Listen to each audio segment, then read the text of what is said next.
Alright, let's do this. Okay. Hello, everybody. I hope y'all are doing well. So I am out on it's my birthday this week, so I am out at the coast, but I'm still trying to get some work done. So I got my computer set up here. A little sneak preview for what I got coming up. Right there's the thumbnail. But yeah, let me see if I can get you. I got this room here. It's right by the ocean. It's very pretty. I was walking on the beach last night and got scared by some crazy person who was out there in like pitch black, yelling and stuff. Scared the crap out of me. Anyway, I've been taking some videos of just the scenery and such, and working on this new stuff while I'm out here. I'm gonna be heading back home tomorrow, but yeah. I just wanted to upload this video for you. This is the full compilation of the Hell's Invasion series. Finally, all 5 parts combined, and give you a little tour of my room that I'm in. This is like the living room area. There's like a bedroom over there and then bathroom over there. But this is where I'm at now. I got my computer set up right over there. Yeah, I'm just chilling. Well, it's been a nice few days. For those of you who have been asking, by the way, this is the microphone I use. It is the AKG C2 or C414. But yeah, anyway, I'm probably gonna throw some other random footage in here from the trip that I've taken, and maybe I'll get some footage out. The microphone cord's not long enough for me to be able to go out there and record. Otherwise, I'd go open the door. Actually, is it? Let's find out. One sec.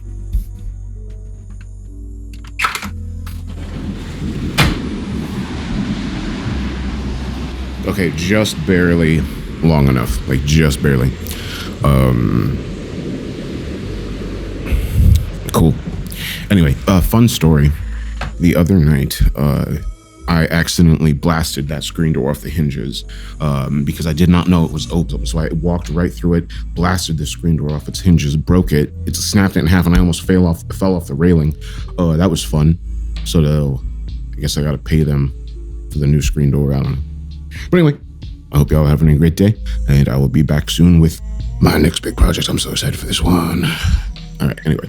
See y'all. Oh, also, this is some art that I had commissioned. This is original art by an artist that I know. He's very talented. I'm going to be using that and some different concepts to make some new merch for this story also. Also, this whole thing, like while I've been recording, this is going to be a good test to see if I can tune out the sound of the ocean. If I can do some mixing, because like the ocean is like blasting in the background. Yeah, I mean, like you saw in the video, I think. I'm not sure what got recorded and what didn't. But anyway, yeah, so let's see how this sounds. This has not been recording the entire time I've been talking. What?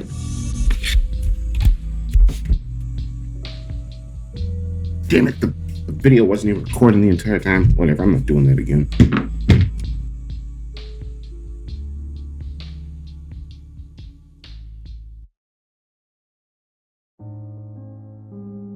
I'm not going to tell you much about myself. I won't recount my life story here, if only because it's irrelevant. Suffice to say, I'm an ordinary guy with a well-paid but uninteresting job. A job that allows me to pursue my 2 passions in life, traveling and history.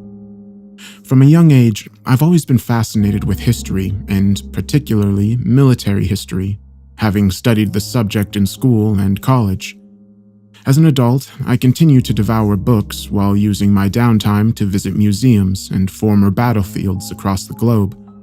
I've been everywhere from the beaches of Normandy to the jungles of Southeast Asia, and have visited institutions as diverse as the Imperial War Museum in London to the Military Museum of the Chinese People's Revolution in Beijing.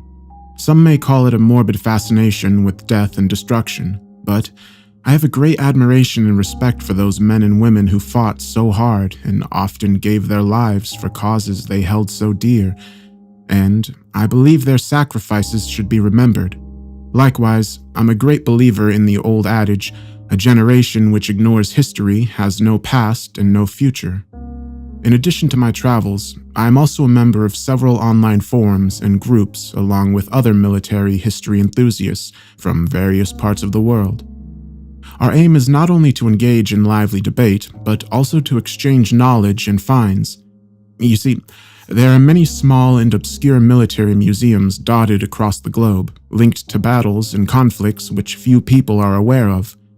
Often, these small part-time exhibits are run down and of poor quality, but Sometimes we'll find hidden gems telling stories that never made it into the history books. It's finds such as these that we share on the forums for the benefit of our fellow members. It was through one of these threads that I first heard of the Museum of Humanity's Final War. This institution has no online presence or listed phone number, and it's not funded by a federal or state grant.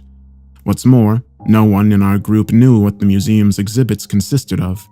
The name itself was a puzzle, suggesting a prediction of a conflict that may happen in the future.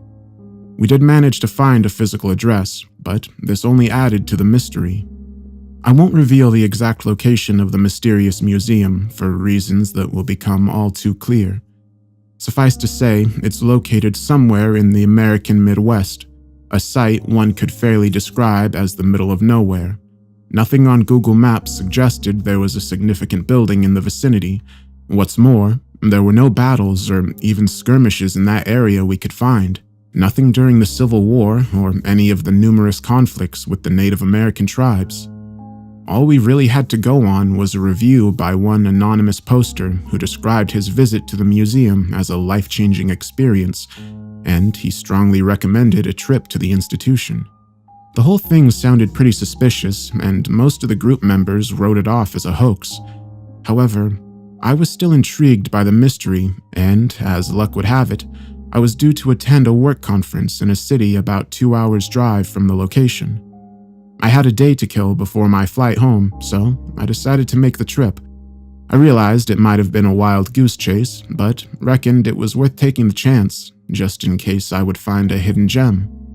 Never in my worst nightmares could I have imagined what I would actually encounter. The drive out that morning was uneventful as I exited the city heading west, soon leaving behind the leafy suburbs before zooming past mile after mile of flat farmland. Following my sat-nav, I left the interstate and found myself driving along a poorly maintained and near-abandoned back road. The farther I got from civilization, the less confident I felt about finding anything of significance out here in the back of beyond. My heart sank when I reached the location and found nothing but a long-abandoned gas station with rusty old pumps and a vandalized forecourt, its glass frontage smashed and interior gutted. I felt like such a tool, having driven all this way for nothing. Nevertheless, I decided to get out of my rental car and take a stroll around the decrepit structure, just on the off chance I would find something of interest.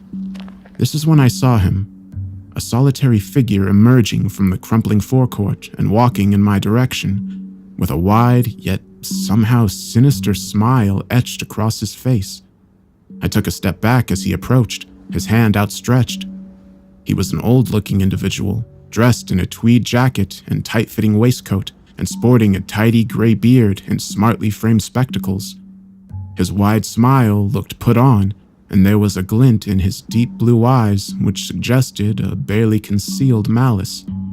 All in all, the man had an unusual appearance, although outwardly, he didn't look much different from other eccentric academic types you'd expect to find in offbeat locations. Nevertheless, there was something off about him which put me on edge. He didn't appear to pick up on my discomfort, however, as he continued to hold out his hand while speaking to me in a soft but clearly audible voice. Good morning, sir. It's my pleasure to meet you. I trust your journey here wasn't too taxing. I didn't want to shake his hand, but felt obligated to do so. His grip was tight and his palm ice cold. I didn't quite know what to say, and so I muttered my reply. No, it was fine, thanks. Ah, that's good to hear, the man responded enthusiastically, after he eventually released my hand. Well, sir, it's my pleasure to welcome you to the Museum of Humanity's Final War. I'm the curator of this establishment, and it would be my honor to act as your guide for this morning's tour. I was utterly confused by this point. With a number of questions running through my head, I asked the most obvious. But there's no museum here, is there? The curator sniggered ever so slightly before replying. Well, actually, there is, sir, although I do understand your confusion. Our institution is in fact located below ground, underneath our feet. We find it's better this way, to keep our institution off the map. This explanation only confused me more. I don't understand. Why wouldn't you want people to know about this place? Don't you want to encourage more visitors? The curator laughed in a dismissive, almost mocking manner.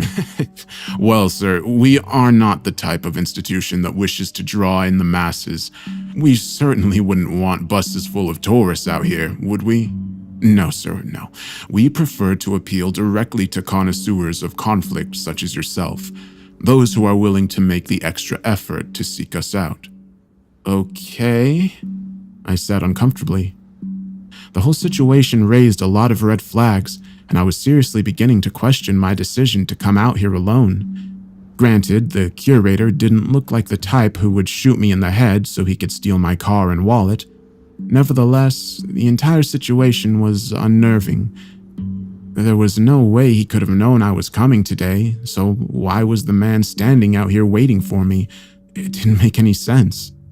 He seemed to pick up on my discomfort, however, speaking to me in a more sympathetic tone. I can tell you have your doubts, sir. This is understandable. Our little museum is rather unconventional after all. However, I promise that all your questions will be answered during the tour. Now, would you care to accompany me to the elevator? What? Now? I said with surprise. Don't I need to buy a ticket? And aren't there any other guests coming? The curator smiled thinly while shaking his head. We don't charge an admission fee, and I prefer to give one-on-one tours. Much more personal, don't you think? Now, shall we? At that, he turned his back on me and started walking towards the gas station forecourt. I had a decision to make in that moment. I could either turn heels and run back to my car, or I could follow this mysterious man and see where he would lead me. I know what I should have done, but I still felt drawn to the mystery. Curiosity can be a dangerous thing, and I let it get the better of me on that day. I followed him past the disused gas pumps and into the smashed-up forecourt, almost tripping over the trash and assorted debris. This wasn't like the entrance to any museum I'd ever visited before. What drew my attention, however, was the elevator door located at the rear end of the decrepit building. It looked like it had been newly installed at considerable expense. Stainless steel with a digital floor display and buttons lit up and ready to push. The curator summoned the elevator, and I watched as the doors slid open. After you, sir, the curator said while gesturing towards the waiting lift. I hesitated for just a second before stepping forward, feeling more than a little uneasy as the curator followed me inside and the door slammed shut. I don't know how far the elevator descended into the guts of the earth, but it seemed like we were going down for an eternity.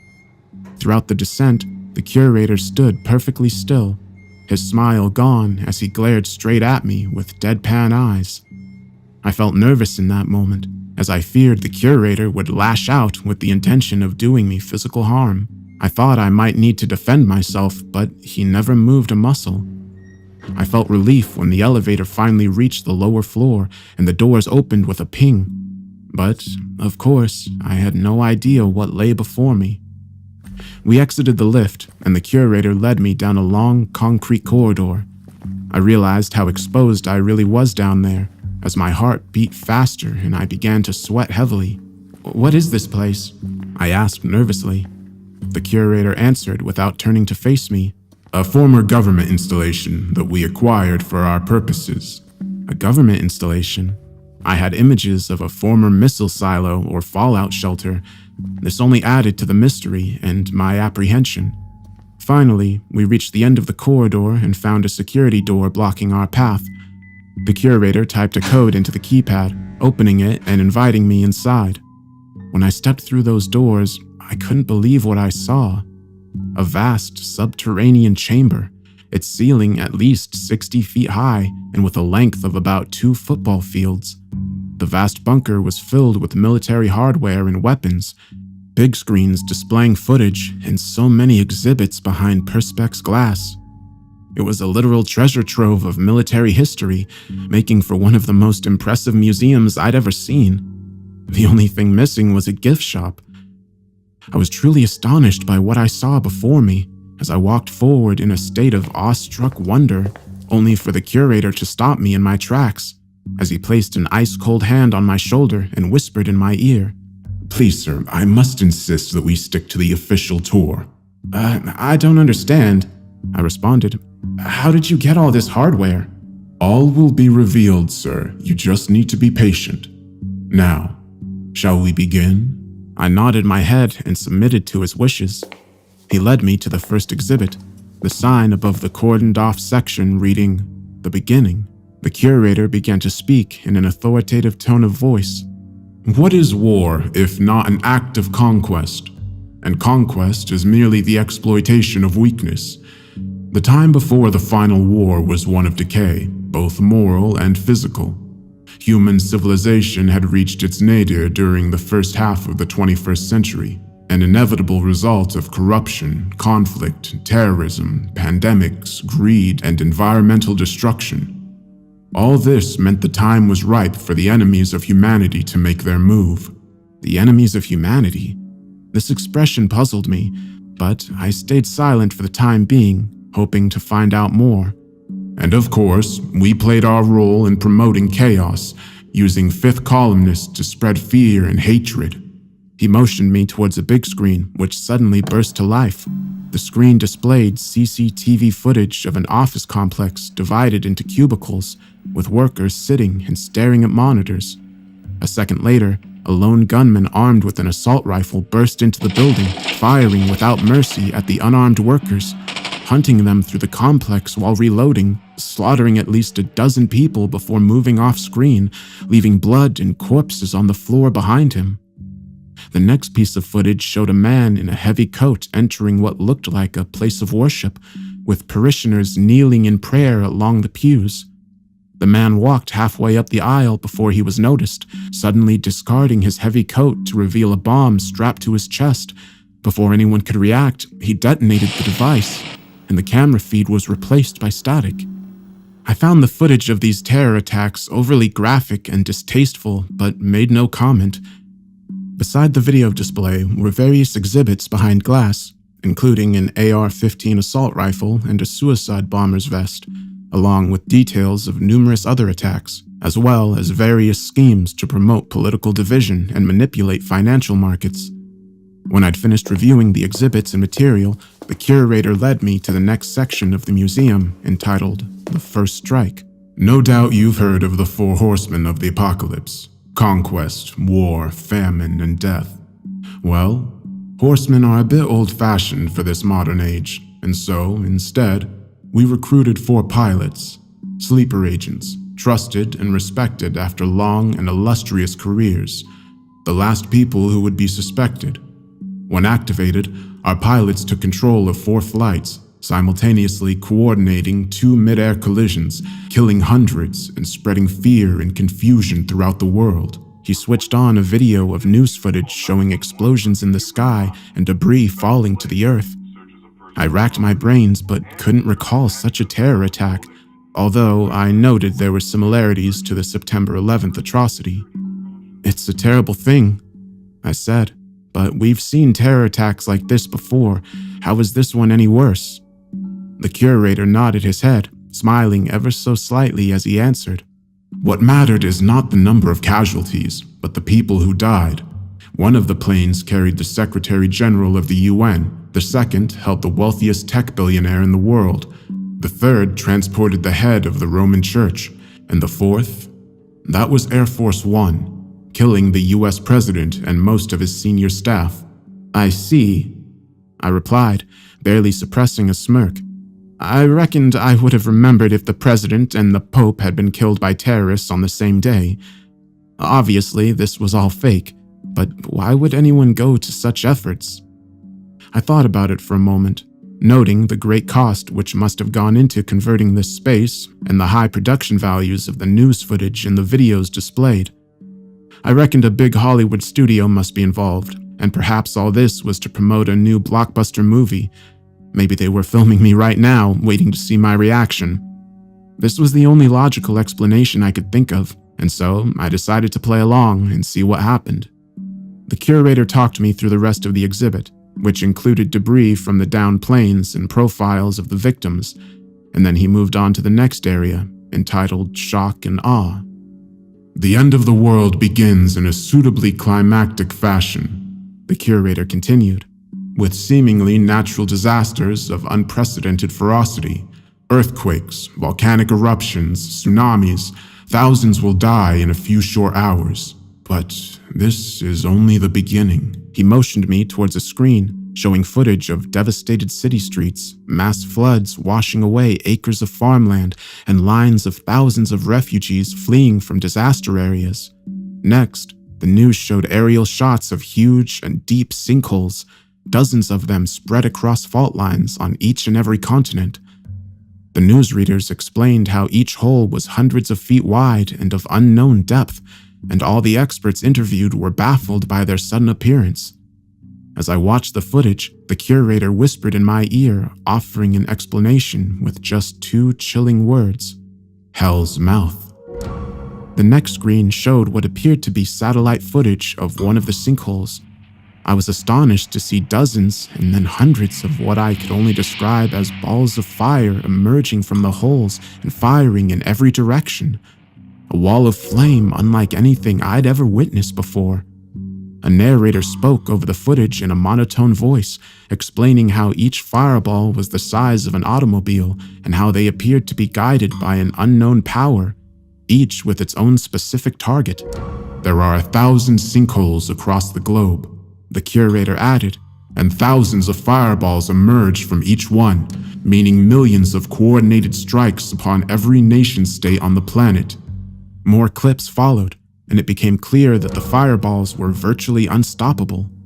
In one scene, a surface-to-air missile was fired, but simply passed through the flaming orb, not even diverting it from its course. The next clip showed a squadron of F-22 Raptors flying in formation, all suddenly being struck in mid-air, blown to smithereens before either their pilots or automated defense system could react. The footage switched to iconic buildings across the world: the White House, Pentagon, Westminster, the Kremlin, and the Great Hall of the People, to name but a few. They were all in flames, burning to the ground after multiple strikes. I had to admit that it looked very realistic, even if the destruction of famous landmarks is something of a disaster movie cliché. Alongside the big screens, there were a number of props on display, including the charred remains of the Resolute desk, normally found in the Oval Office. The shock and awe offensive was a success, the curator continued, crippling global governments and military commands. The scene is set for the commencement of the ground campaign. He then led me to the next exhibit, simply called Invasion. This was the largest section of the museum so far, and what I saw in there really shook me to my very core. A projection on a big screen showed a series of shocking images of carnage and death. The first showed a massive aircraft carrier on the open sea. The warship appeared to be sailing in calm seas. That was until the water around it began bubbling as if it was boiling. A huge shadow appeared under the surface, the type which could only have been cast by a sea creature of unbelievable size. The Leviathan did not surface, but instead extended its 8 enormous tentacles, each being 40 to 50 feet thick. The tentacles tightened their deadly grip around the body of the vast warship, using immense strength to pull it downwards into the water. I watched in awestruck horror as the aircraft carrier was turned on its side, throwing planes and helpless sailors into the boiling waters below. Next was an aerial shot of a beach, suddenly assaulted by huge serpent-like creatures that emerged from the waves, slithering across the sands towards a waiting line of soldiers and police who attempted to mount a defense to little effect. They fired upon the snakes with rifles and pistols, but the serpents kept on coming. In a moment, they were on top of the defenders, literally devouring the men by swallowing them whole. With the defenses defeated, the monsters were free to attack the city beyond. The curator had remained silent for several minutes, letting the footage speak for itself, although he did offer a short commentary before the next scene. Our offensive was assisted by local allies, although many of them were not exactly willing participants. To emphasize the point, I watched a film of an open plaza, which I recognized as being Tiananmen Square in Beijing. A company of Chinese troops had set up a defensive perimeter only to be assaulted by thousands of citizens in a zombified state, screaming bloody murder as they literally threw themselves at the line of heavily armored soldiers. The troops opened fire with every weapon in their arsenal, slaughtering hundreds in a matter of minutes, but the horde kept on coming, with zombies climbing over the corpses of their comrades to reach their objective. Soon, the horde overwhelmed the soldiers, literally ripping the troops to pieces and soiling the plaza with their blood and guts. It was horrific, but there was worse to come. The next shot showed the helmet cams of soldiers moving through a forested area in the dark, using night vision to survey their surroundings. I heard them speak with one another through their headsets. They all had British accents, making me think they must be UK Special Forces, most likely from the SAS. The atmosphere was tense, and it seemed like the troops were expecting an attack or ambush at any moment. Suddenly, there was a rapid burst of movement on the path ahead, as a creature leapt upon the lead soldier before he was able to react, dragging his body into the underbrush. The man's screams were still audible as the commander gave the order to open fire, and the screen was filled with tracer bullets and the chaos of battle. More attacks followed, with soldiers being sliced to pieces or dragged into the tree line by creatures that moved so quickly they were impossible to take down. And then, the soldiers with the helmet cam looked up, seeing a monster perched on a tree directly above his head. He illuminated the creature with a torch mounted on his gun, revealing what I can only describe as a werewolf, its teeth and claws razor sharp and its eyes burning a demonic red. The soldier pulled the trigger a split second after the werewolf leapt from the tree, but it was already too late. The monster tore into him, ripping and shredding his flesh in a violent frenzy. The man screamed before his camera feed cut out. The final scene in the reel was the most shocking. The camera view showed a city street somewhere in the US, a city transformed into a war zone. A party of American troops had set up a roadblock and were facing an enemy as yet unseen. The ground shook, indicating that something huge and powerful was making its way down the street. And a moment later, it came into view. A huge demon, easily 50 to 60 feet tall. It had the head of a bull, with horns and a snout filled with enormous teeth, and eyes burning as red as the sun, and its mighty legs like those of a goat, complete with cloven hooves that cracked the tarmac as the monstrosity marched along the suburban street. The soldiers opened fire with assault rifles and a machine gun mounted on top of an armored Humvee, but their bullets had no effect, merely bouncing off the beast's body as if its hide was made of steel. Suddenly, a projectile was fired from somewhere off-screen, probably a shoulder-mounted missile or RPG. The projectile struck the demon in its torso, causing the beast to roar aloud in pain and anger.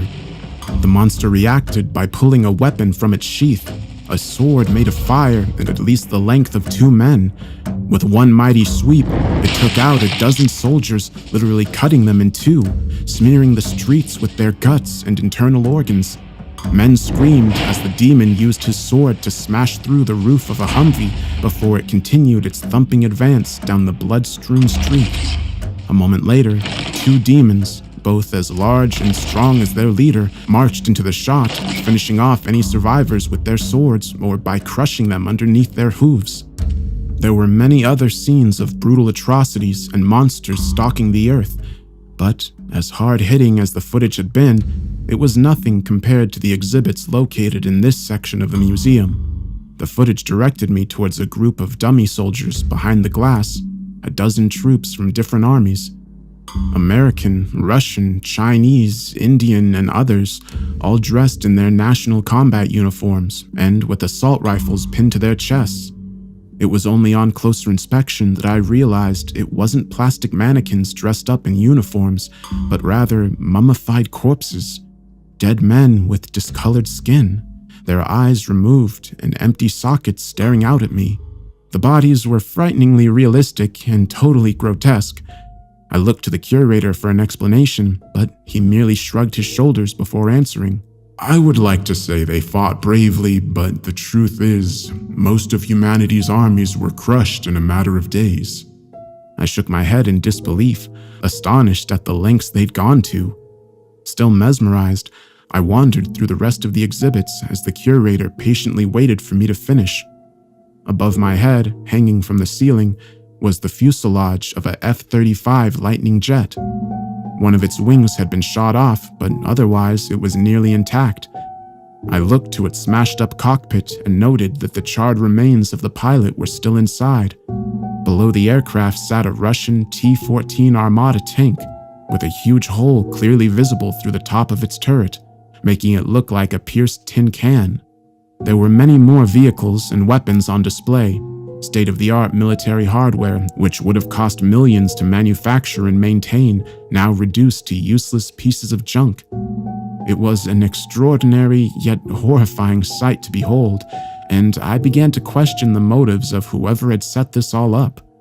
When I finished my review, the curator pointed me to another big screen and offered me further narrative. The surviving remnants of Earth's political and military leaders hold themselves up in their bunkers during the final days. Desperate and out of options, they authorized nuclear strikes against our hell's mouths, hoping they could halt the invasion. But alas, they only succeeded in killing millions of their own people, whilst hastening the destruction of the planet. The screen showed footage of ICBM strikes, of nuclear detonations brighter than the sun, mushroom clouds ascending into the skies, and of devastated landscapes with entire cities reduced to ruins and rubble. A map came up which showed the locations of the nuclear strikes, dotted all across the globe. The results of these coordinated attacks would surely be catastrophic. The curator allowed me time to take it all in before leading me to the next and penultimate section, entitled The Spoils of War. With victory now assured, the time had come for my master to claim what is rightfully his, namely, the bodies and souls of the conquered. He led me through a grotesque display of severed human heads, somehow preserved and mounted upon spikes behind perspex glass, their dead eyes still open and staring out at me in an accusatory manner. The decapitated heads belonged to political, military, business, and religious leaders, several of whom I recognized from the news. The resemblance was uncanny, right down to the smallest of details. I walked past the macabre displays, finding the whole experience extremely unnerving. I saw the curator watching me as I proceeded through the grim exhibit. I noticed he was smiling, apparently taking pleasure in my discomfort and disgust. When I was finished, he directed me towards one final screen, allowing the images to speak for themselves. And the signage above read, "A world transitioned." The video showed clips of devastated and lifeless landscapes, the sun blocked out by a thick cloud of radioactive dust. Next came the image of a huge demon standing over a party of defeated prisoners, laughing cruelly as it used its fiery sword to slice the POWs into pieces. And finally, the horrifying footage of a line of emaciated refugees slowly marching across a dead land, men, women, and children, many showing the signs of advanced radiation poisoning, their skin badly burnt and bodies covered in cancerous tumors. They were totally defeated, their heads down as they trudged forward to an unknown destination. Several fell down to the mud, so weak that they couldn't go on, and their fellow refugees made no effort to help the victims, instead continuing with their own grim death march to nowhere. I felt physically sick after watching these horrific scenes, and it took me a moment to compose myself and come back to reality.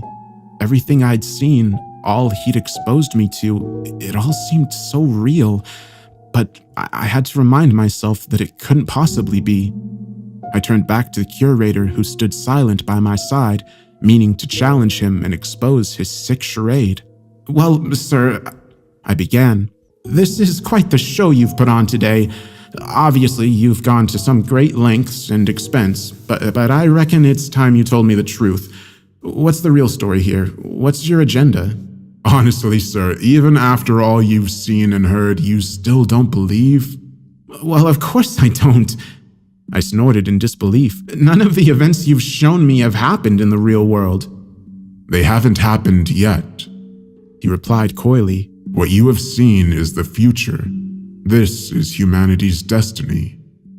Ridiculous! Do you take me for a damn fool? The curator smiled, and I noted a malicious glint in his eye. Well, sir, I can see you're the cynical type, but don't worry. We do have a special private exhibit for persons such as yourself, for those who require indisputable proof, if you care to follow me. He led me to the far wall of the bunker, where another security door was located. He quickly typed in a code to open the door and reveal a darkened chamber within. With some trepidation, I walked forward into the darkness, noting the stench inside, which reminded me of a zoo or kennels. The darkness was all-encompassing and the silence deafening. That was until the curator turned on the lights and all hell broke loose. I was hit by a hellish conflation of sights and sounds so horrifying that I was forced to retreat, only to find the security door was shut, trapping me inside with these unspeakable horrors. When I eventually felt brave enough to turn around, I found myself face to face with a literal army of nightmares, monsters barely contained and mad as hell. The same as the ones on film, now locked behind a thick glass screen. It burnt as bright as the sun as it crashed against the walls of its prison, and when I examined the fiery orb in greater detail, I swore I could see a human face within the flames, a tormented soul trapped within. On the far side of the chamber was a bloodthirsty werewolf trapped in a cage, snarling and growling as it tried to get free, its red eyes burning with hatred as its claws and teeth tore at the metal bars. Beyond the wolf sat a huge water tank containing a green-scaled serpent at least 20 feet long, with fangs as long as steak knives. It frantically circled the tank, splashing murky water against the glass. The last, but certainly not least, was the monster held in chains and behind reinforced glass at the far end of the chamber, a demon so tall its horns almost touched the ceiling. The monstrosity was nearly identical to the ones I'd seen in the videos, nearly 60 feet tall with the head of a bull, body of a man, and cloven hooves of a goat. The demon roared as it struggled with its chains, its evil eyes focused upon me as it pulled with all its might. I cowered in the corner, terrified and fearing for my life as I believed the monsters would break free and tear me to shreds at any moment. But the curator was in control of the creatures, and he was able to calm them with a mere click of his fingers, ending their frenzy and reducing the monsters to a docile state. I shook my head in disbelief, the cold sweat dripping from my forehead as I muttered my next words in a state of shock. It's all real. Yes, the curator replied firmly. When will it happen? I asked through shaking lips. The curator shrugged. Whenever the conditions are right. It could be a year, it could be 5, but rest assured, it will happen soon. I took a deep breath. A million things were racing through my mind in that moment, but there was one fear which immediately came to mind. You're not going to let me leave this place, are you? I asked nervously, because now I know the truth. On the contrary, sir, the tour is now over and you are free to leave whenever you like. I was confused and suspected a trap. But I know everything. Aren't you afraid I'll tell people what I've seen? Tell whoever you want, he answered with a dismissive shrug. No one will believe you. The museum will not remain in this location, and you'll have no proof of what you saw here. At most, you'll contribute to the existing undercurrent of fear and paranoia, which will only assist in my master's plan. I shook my head in disbelief, feeling faint as the monsters continued to stare me down. Surely you don't think you'll get away with this? I demanded. Oh, I know we will, he answered confidently, the glint in his eye turning into a look of pure evil. Humanity's fate is already set in stone. The reign of fire is nigh. Now, if you'll be so kind, sir, the museum will soon be closing, and you really should be on your way. The curator was as good as his word, as he escorted me to the waiting elevator and back to my car on the surface. I was allowed to leave unharmed. He was right about another thing, too. Nobody did believe my story.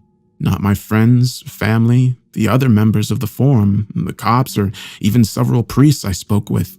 They all thought I was crazy. The police did go out to the site, but they found no evidence of any underground chamber or elevator, and the enigmatic curator was nowhere to be seen. I've never found any solid proof to confirm my claims, but rumors persist online, with anonymous posters speaking of mysterious museums popping up in remote locations. Eastern Siberia, the Australian outback, and the mountains of Tibet have all been mentioned, but there's never anything definite. So I've come here to share my story, in the sincere hope that someone will believe me. The things I've seen, the horrors revealed to me, I just can't live with them. I don't believe humanity's fate is inevitable. We must fight back, whether it be by conventional means or with the help of a higher power. We must prepare and ultimately prevail against the forces of evil, because the alternative is too awful to contemplate.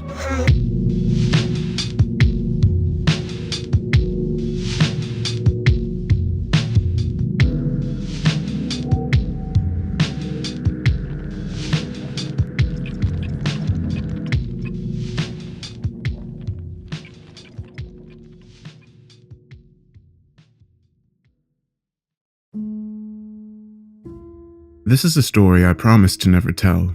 For years, I told myself it wasn't real, that I'd suffered from a paranoid delusion or mental breakdown on the day it happened. Even now, I still can't fully rule out a mental health episode during my youth, but in the 20 years since, I've never experienced anything like it, nor have I been able to determine any logical explanation for the bizarre and terrifying occurrences. So, unless I was secretly slipped some previously unknown psychedelic drug on the morning in question, I must conclude that my experience was real, and this is what terrifies me to my core, because as time goes on, I fear that the horrors I was exposed to back then will one day come to our world, and when that day comes, God help us all. But I'm getting ahead of myself, so let me take you back to that fateful morning. I was a first-year history student attending a well-known university. I won't name my school here, but suffice to say, it's not notorious for paranormal occurrences or unexplained incidents. Sure, it's an old university with its fair share of urban legends and ghost stories, but nothing that really stands out. But tales of phantoms and ghouls were the last thing on my mind on that Wednesday morning. Like most first-year students, I did my fair share of partying, and I'd been out late on a Tuesday night, sleeping in and running late from my 9 a.m. lecture. I recall hastily throwing on some clothes and quickly brushing my teeth before grabbing my rucksack and sprinting out of my halls and across the street to the lecture hall. I was still in a daze, hungover and half asleep as I made the frantic dash across the concrete, panting and sweating, but barely taking in my surroundings. If I'd been more savvy, I might have realized something was wrong before I reached the lecture theater, but instead, I ran straight into a trap. There was a moment, however, when I felt something wasn't right. It came just as I ascended the stairs and prepared to push open the lecture room door. It was like some kind of sixth sense, a primal fear buried deep in my subconscious, or perhaps my soul itself. I experienced a literal chill down my spine, freezing momentarily with my hand on the ice-cold door handle. It was like there was a voice screaming inside of my head, telling me that I shouldn't go inside. I should have listened to my instincts, but I was young and foolish, telling myself this was stupid and I had nothing to fear. And so I pushed the door open and entered, making a decision that I'll regret for the rest of my life. At first glance, the interior of the lecture hall didn't look anything out of the ordinary, as I observed rows of seats set up in an amphitheater style, facing down towards the podium where the lecturer stood over a projector screen showing a PowerPoint presentation. Rows of students sat in tight formation, all sitting in total silence with their eyes facing front. It was eerie how quiet it was inside that theater. You literally could have heard a pin drop. This was my second indication that something was off about this classroom. Usually you could guarantee some chatter from the back seats, with somebody messing around or slacking off, but not with this class.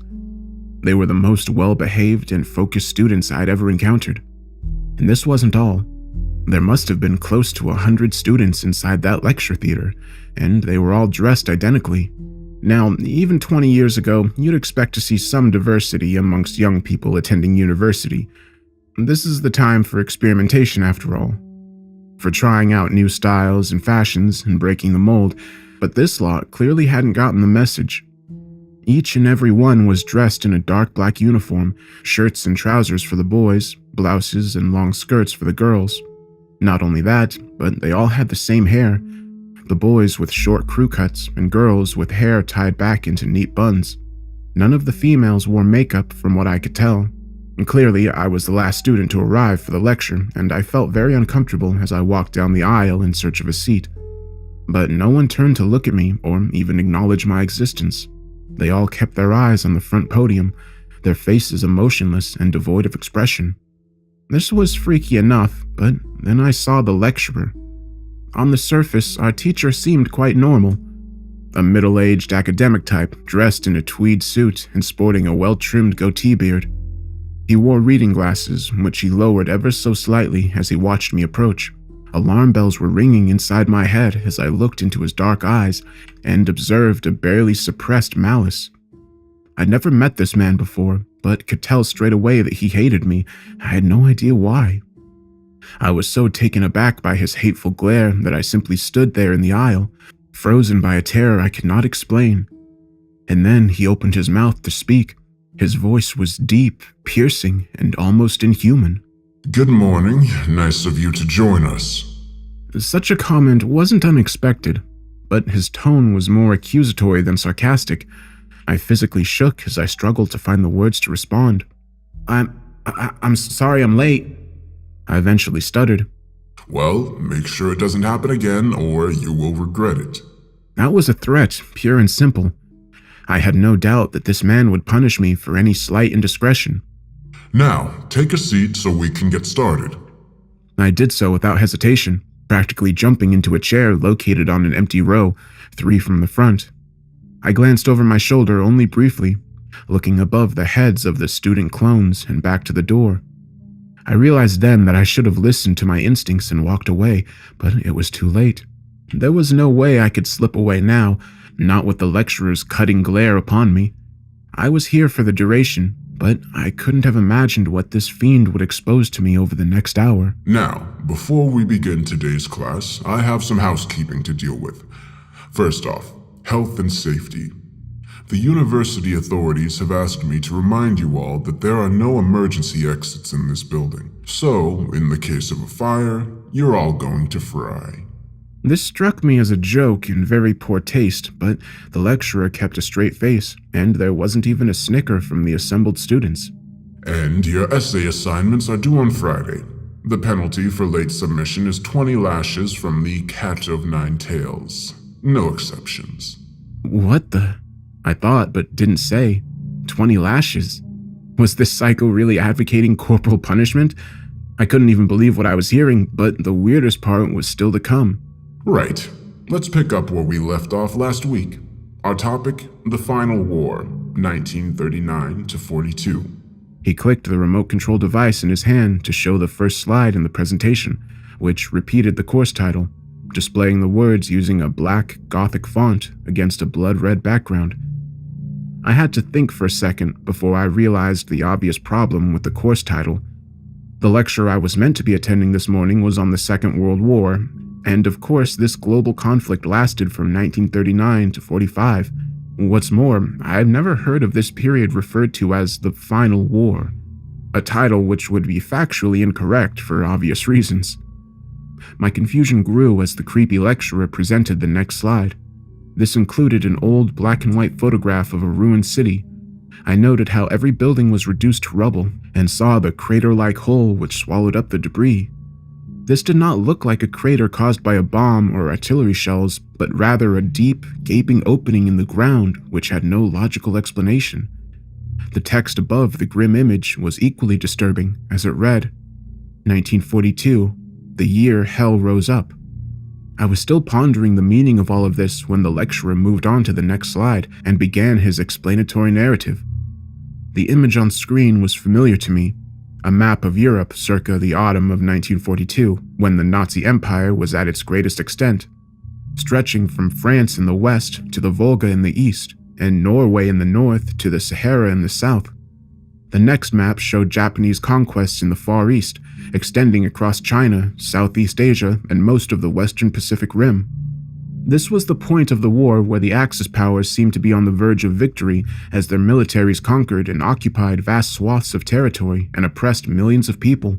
But, of course, the Allied powers were mustering their forces and preparing counterattacks across multiple fronts, mobilizing vast armies and resources to achieve a total victory by 1945. But this lecturer had a very different story to tell. The course of the war to date had gone reasonably well from our perspective. The Nazi juggernaut had swept across Europe, toppling nations, destroying armies, and slaughtering countless innocents. Disciples of chaos, violence, and bloodshed. Perhaps the best we've seen throughout human history. Yes, the fascists proudly bore the mark of Cain, but they weren't the only ones. The godless Soviets were quite happy to starve and shoot millions in pursuit of their workers' paradise. The Japanese conquered and enslaved their fellow Asians, and even the liberty-loving British and Americans could justify bombing cities into the ground. Yes, evil was flourishing, and violence had become normalized on the mortal plane. Mankind had created this bloodbath, and they unwittingly presented us with the perfect opportunity to rise up and launch our own assault upon the earth. I visibly shook when I heard those words. What I was hearing made no sense whatsoever. It was farcical, and I wondered whether this was all some kind of elaborate practical joke. But deep down, I didn't believe this was the case. Everything I'd seen and heard seemed so real. I'd never been a great believer in the paranormal or spiritual world, nor was I a particular fan of science fiction.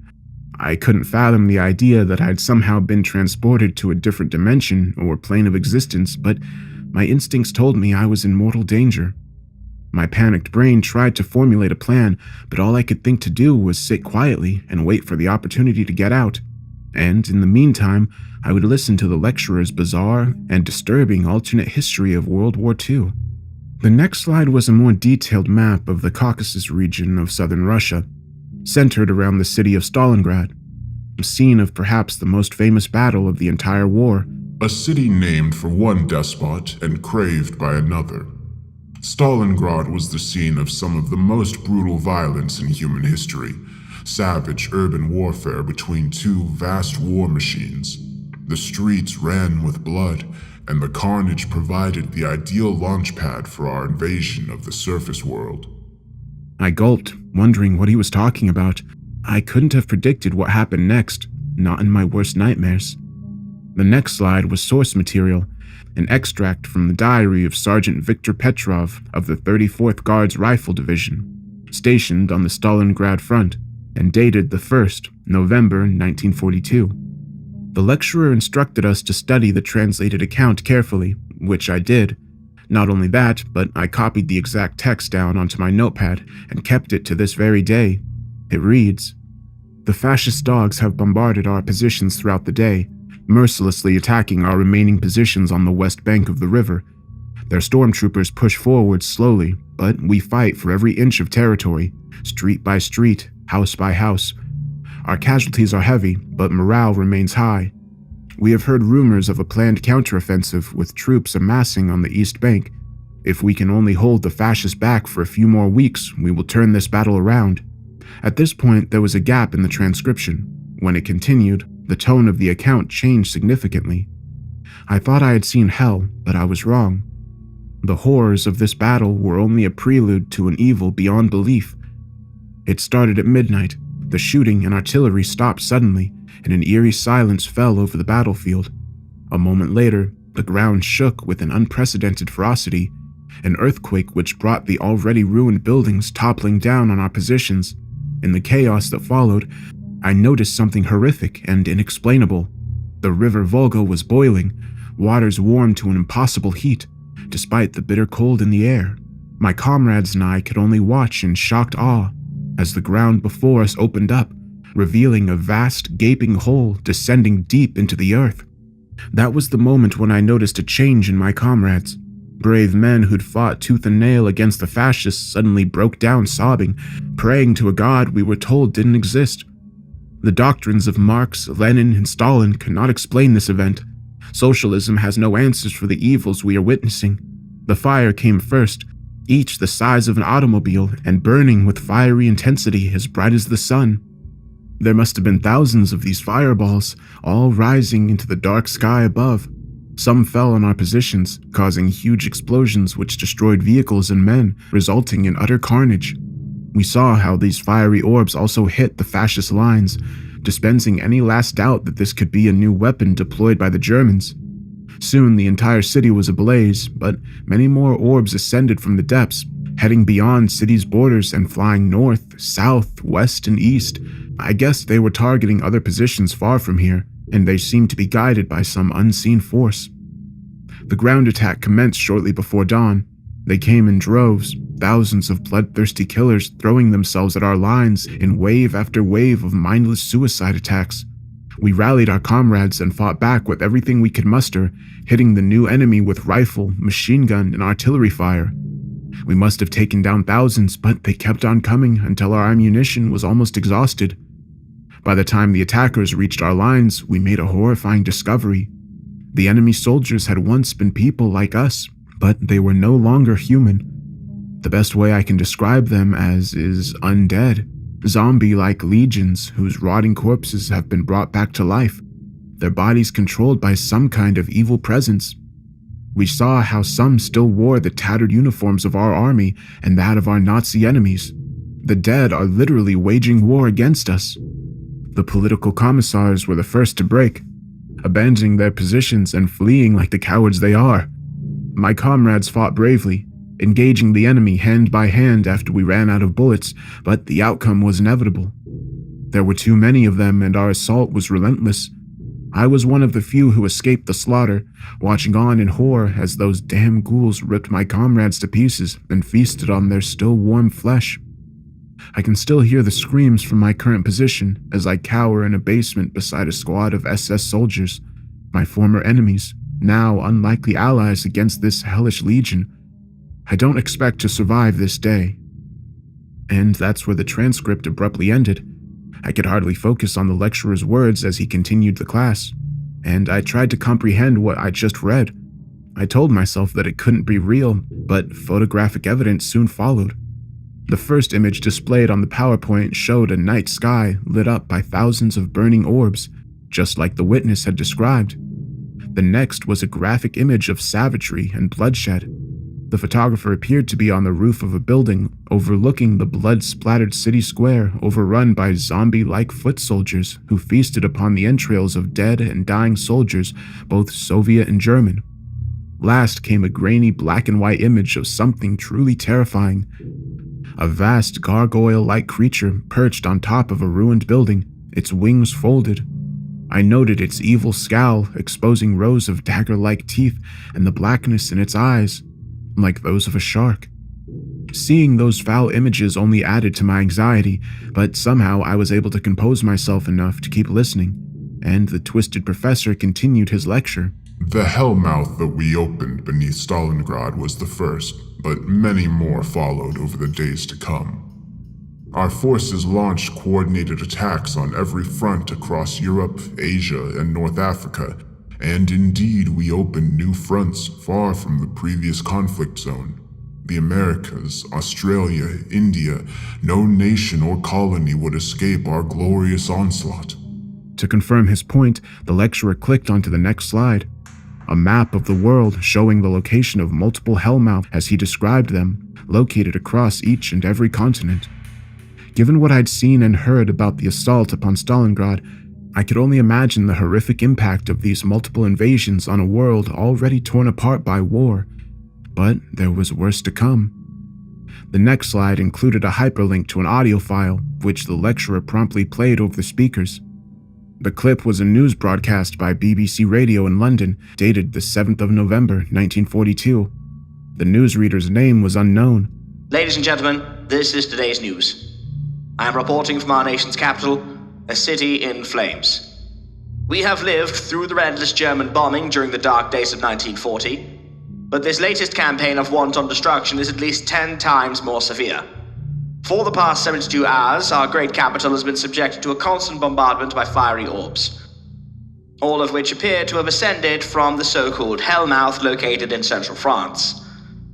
The devastation and carnage is unprecedented, with hardly a district of London remaining untouched by this indiscriminate attack. Reports are sketchy, but it appears that all our major landmarks have been hit and are now in flames. St. Paul's Cathedral, the Houses of Parliament, Tower Bridge.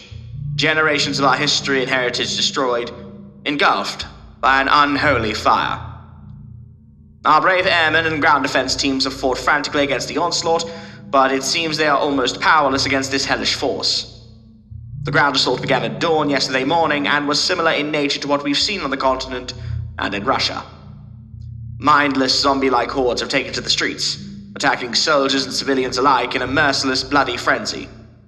Casualty numbers are unknown, but are certainly in the thousands. The newsreader paused for a moment. When he spoke again, a raw emotion was evident in his previously monotone and clipped voice. The whereabouts of the royal family and the government are unknown. We are unable to confirm reports that the Prime Minister perished whilst personally leading the defense of Downing Street. There are rumors of attacks across the country by all manner of vicious beasts. Giant serpents emerging from the English Channel, savage wolfmen stalking the Scottish countryside. We have little to no information about the situation overseas. All contact has been lost with Cape Town, Calcutta, Sydney, and Toronto. Barely a corner of the Empire has escaped this fiendish assault. At this point, the newsreader's transmission abruptly ended and was followed by a few seconds of static before a new voice took over the broadcast. The speaker's tone was deep, chilling, and barely human. He has risen. The Dark Lord has arrived on the mortal plane, and his legions are conquering the earth in his name.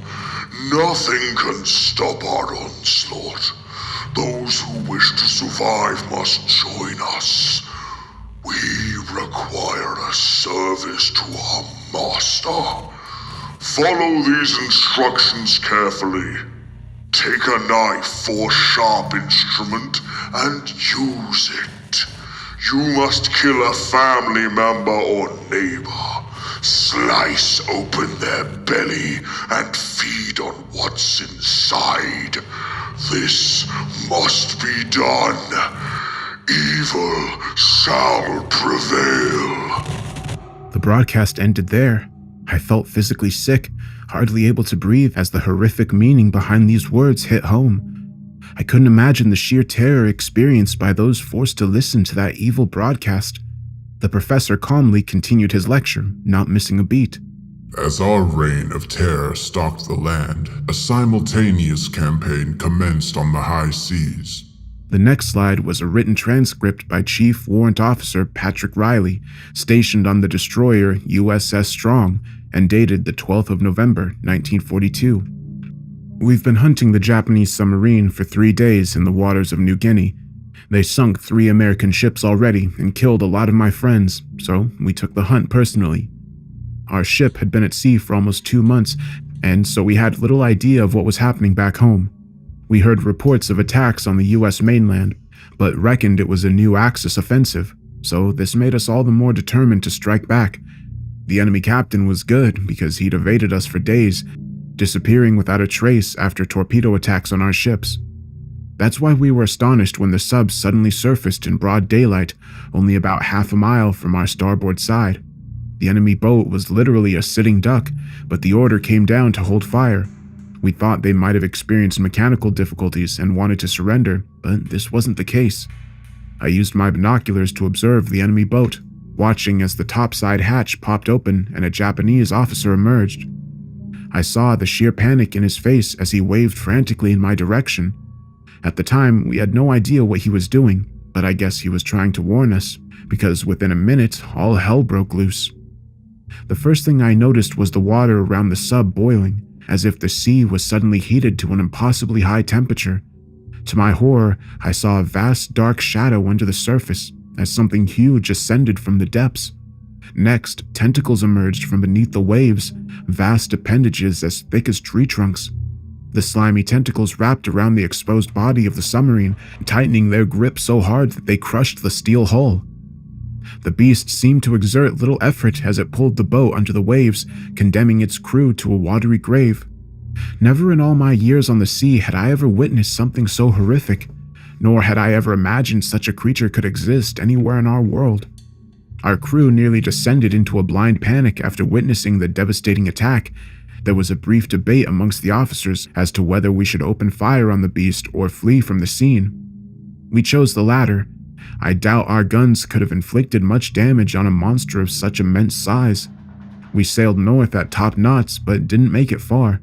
The beast covered the distance in a remarkably short time, and we were horrified to see its huge tentacles ascending, each with multiple suckers the size of a man's head. The monster wrapped itself around our ship's hull, slowly pulling our boat down below the surface. At this point, discipline completely broke down as men cried and screamed and did whatever they could to escape the sinking ship. I was thrown overboard in the scramble, falling into the boiling water below, screaming as my skin was badly burnt. As my frail body sank below the surface, I saw the beast's huge, gaping maw, a beak-like mouth big enough to swallow our ship whole. When I stared into its open jaws, I saw a dark abyss, a blackness I feared could swallow up the entire world. I didn't want to fall into those jaws, so I fought with all my strength, kicking my way back to the surface. There, I found only chaos and anarchy. As our boat was pulled under, the few survivors swam for their lives. I don't know how I made it out, but somehow I grabbed hold of a piece of floating debris and escaped the deadly whirlpool, floating across the open water until I reached a coral reef a few miles to the south. I lay there half dead for 2 days before a U.S. plane spotted me and I was rescued. I was the only survivor from the Strong's crew. They told me how lucky I was, but I'm not sure that's true, given the hell I came back to. I later learned that the Leviathan, which sank our ship, was only one of many spread across the Pacific, Atlantic, and Indian Oceans, attacking Allied, Axis, and neutral ships alike and covering huge distances within a short space of time. It wasn't long before these monsters shut down virtually all shipping routes across the high seas, making the transportation of food, weapons, and people nearly impossible. The accompanying photograph on the next slide showed an American aircraft carrier being attacked by one of those leviathans, its vast tentacles wrapping around its hull as planes and sailors fell helplessly into the hot waters. I shook my head in disbelief, trying to imagine the sheer terror those men must have experienced when they were attacked by this huge monster from the depths. The next slide was a global map similar to the one previously displayed and showing the location of the Hellmouths. This map also showed the invasion's progress, with huge areas of land marked in red, meaning they were now under the control of Hell's legions.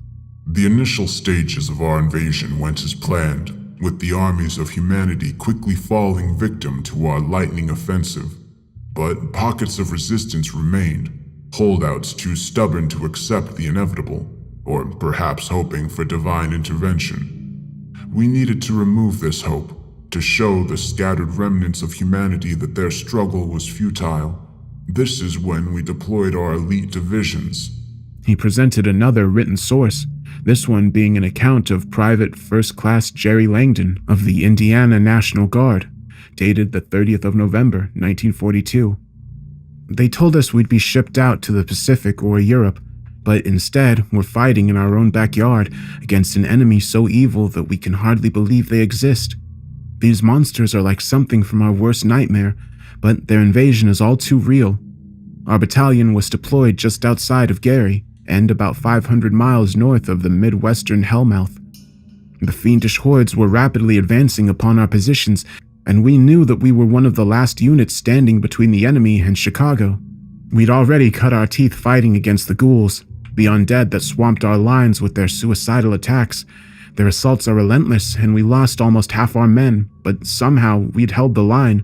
We expected more of the same, but as brave as our boys were, we had no answer for what came next. The attack came at dawn, an icy blizzard that battered our positions throughout the night, but we were awoken by the ground shaking as something huge smashed through the cornfields south of our position. We heard the giant crashes and we froze in terror, dreading whatever hellish monstrosity they were sending against us. The creature which emerged from the storm front was hideous, a minotaur-like beast with the horned head of a bull, the body of a man adorned with armor, and hooves which smashed into the ground. The demon, and I'm sure that's what it was, must have been over 50 feet tall, its massive frame dominating the skyline. To my horror, I saw how its hateful eyes burned to crimson red. It opened its mouth to reveal razor-sharp teeth and let out a powerful, animalistic roar which chilled me to my bones. The demon was armed with a flaming sword, easily the length of 3 grown men, and it moved quickly, the ground shaking with every step. The beast was soon joined by 2 others, both of comparable size and strength. One was similarly armed with a giant flaming sword, while the third carried what appeared to be a crossbow. The hellish trio were still about a mile away from our position when the third demon raised its weapon and fired a huge bolt of fire that tore across the gap, directly hitting the Sherman tank to our rear. The resulting explosion reduced the vehicle to a flaming wreck. At that moment, the first demon roared and charged, while the third reloaded. We threw everything we had at the enemy, firing rifles, machine guns, and bazookas. We must have hit them with hundreds of rounds, but our bullets and shells had little impact, as nothing we did could penetrate their thick armor. The beasts attacked us with a hateful glee, using their flaming swords to slice our boys to shreds. I saw a squad of men cut in half by a single swing of a sword, staining the ground with blood and guts.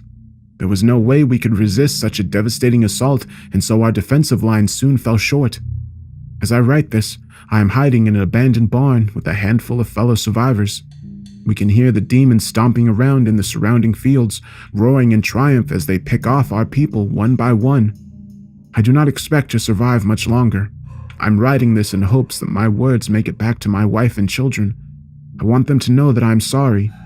We tried everything to stop this evil, but their power is too great. I love you all, and pray we'll meet again in a better place. The soldier's final words nearly brought me to tears, but what I saw next was truly terrifying. A grainy black and white film appeared on the projector screen, showing a cornfield and a wooden barn, presumably somewhere in the American Midwest. The ground beneath the cameraman's feet shook, making it difficult for him to hold the camera steady. Then the demon came into shot, its huge frame dominating the skyline. The horned beast was almost twice the height of the barn. I noticed how the thick steel armor it wore was marked with dents, presumably caused by bullets, but the beast did not appear to be wounded. The demon moved slowly but with purpose, appearing to sniff the air as it carefully surveyed its surroundings. The beast reached out with its mighty clawed hands, tearing the roof off the barn and reaching inside. To my horror, I watched it picking up a screaming figure, a woman by the looks of it. It sneered with an evil look in its eyes and crushed the woman's body in its fist before ripping her in 2 pieces and casually tossing her remains into the cornfield. Then the film ended. I barely had a moment to breathe before the next horrifying film began. This one appeared to be taken from the cone of a fighter jet. As it strafed enemy forces on the ground, it came in low, firing its twin machine guns at the huge frame of yet another giant demon. The beast roared with rage as it looked up, swinging its sword at the plane which had flown in too close. It struck the aircraft like a cat would strike at a pigeon, cutting through it with fire and abruptly bringing the footage to a brutal end. We returned to the world map, and I noticed how the red, or occupied areas, now took up most of the global landmass, with only a few isolated pockets not under Hell's control. The world's great cities, London, Paris, New York, Tokyo, they were all marked with a death skull, indicating that they had been neutralized. Meanwhile, the sneering lecturer continued his account with a cold, emotionless tone. Victory for our forces was within reach, but one holdout remained, here.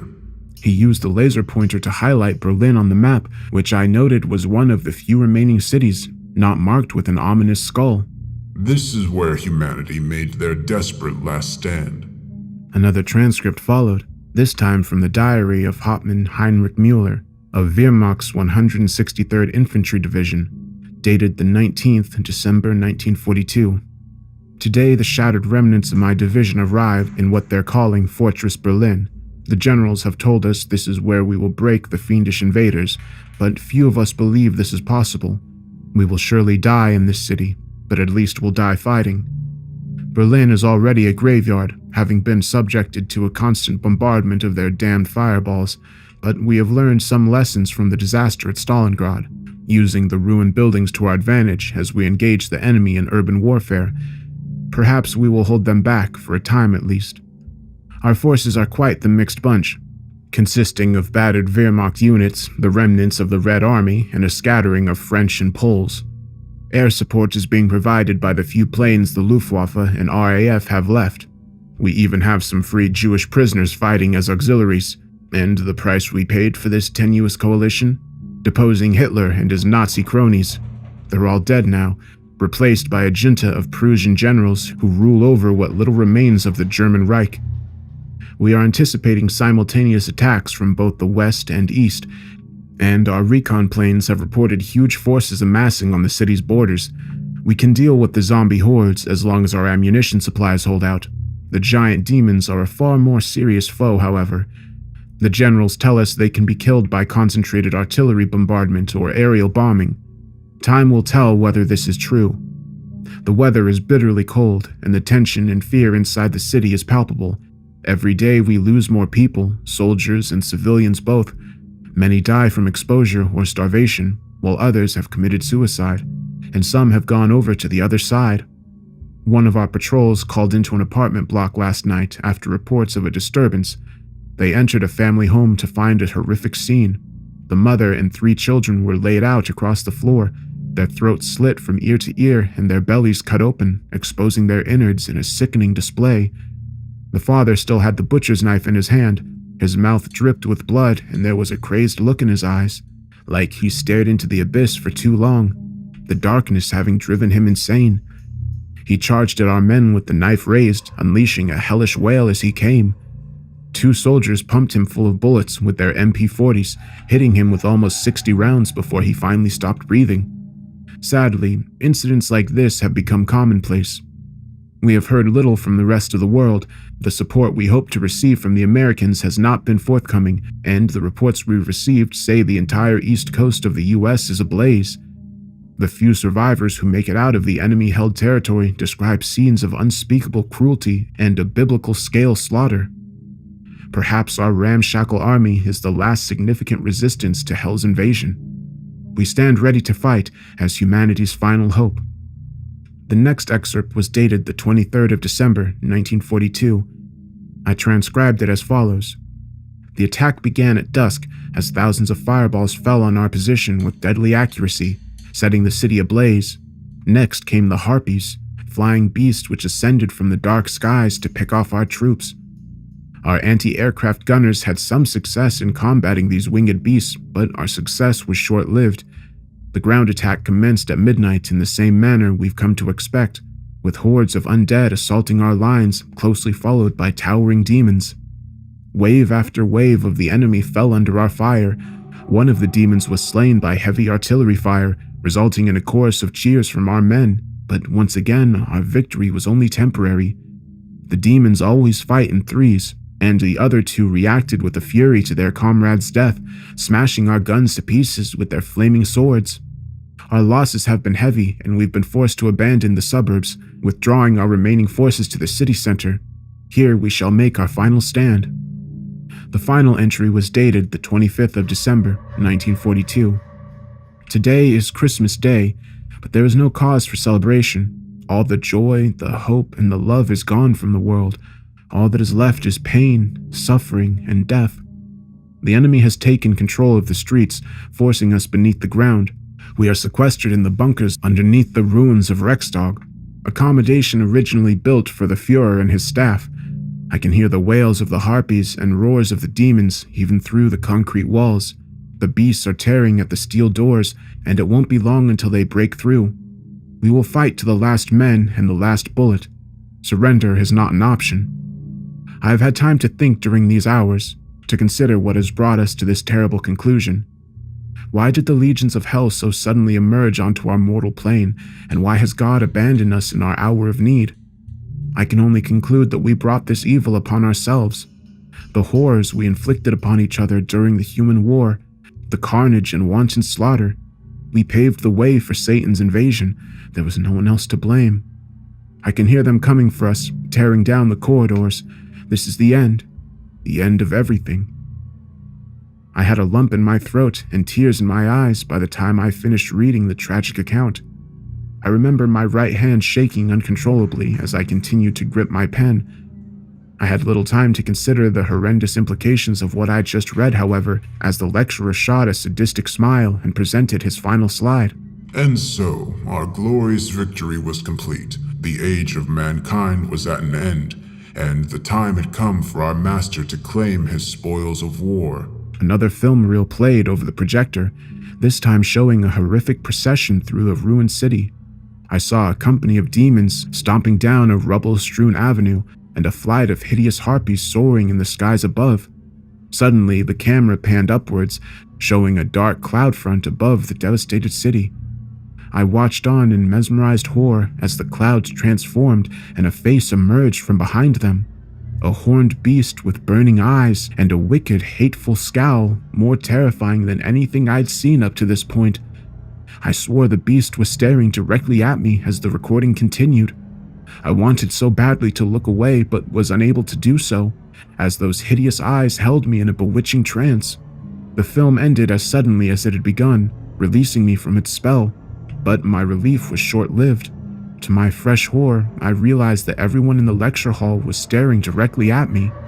The professor's eyes were filled with rage, while the students appeared like wild animals, suddenly transformed into an unholy horde. The lecturer opened his mouth to reveal a gaping blackness, and he pointed and screamed at me with all the force of hell. You do not belong here! My instincts kicked in as I realized I had to get out. There was barely any time to grab my notepad before I sprinted up the aisle and towards the exit. The zombified students cried out in unison, emitting banshee-like wails as they darted towards me, their claw-like hands reaching out to grab me. Somehow, I made it through the violent scrum and out the door. I expected fresh air, but was instead confronted by a stifling heat and a foul stench like rotting flesh. When I looked up into the sky, my heart almost dropped. It played out exactly like in the film, the storm clouds parting to reveal his hideous face staring down upon me, his fiery eyes holding me in a paralyzed trance as he opened his maw to reveal rows of shark-like teeth. The beast cackled, his foul laughter nearly deafening me as he reached out with a huge claw, ready to scoop me up and devour my flesh. I screamed out in absolute terror, losing my footing and falling backwards, hitting my head hard across the concrete. I felt a shooting pain inside my skull, and then everything went black. I awoke to concerned faces and a girl frantically calling for an ambulance. They said I'd fallen while running to class, splitting my head open and temporarily losing consciousness. I got taken to the emergency room where I ended up with 20 stitches. There was no permanent damage, not physically at least. The obvious conclusion is that my bizarre and terrifying experience was simply a delusion brought on by my head injury. There's one major problem with this explanation, however. When I looked at my notepad, I discovered the full transcripts I'd written out, confirming the horrific accounts I'd been exposed to. I've had a lot of time to think over the events of that morning and the years since. I don't have any logical explanation for what happened to me, but I do have a theory. I believe I was transported to another dimension, one where the legions of hell conquered the earth in late 1942. I witnessed a terrifying world ruled by Satan, but somehow made it back home. Perhaps someone up there was looking out for me. I don't know. For years, I kept this account to myself due to the fear of being labeled insane, but recently, I read an account of a history buff who visited a demonic museum, and the old traumas came flooding back. In our universe, we mercifully avoided this hellish outcome to World War II, but the devil is still out there in our hell, patiently waiting for his opportunity. I don't know when the attack will come, but I know we must do everything in our power to prevent hell from rising, because the cost of defeat is too horrifying to comprehend.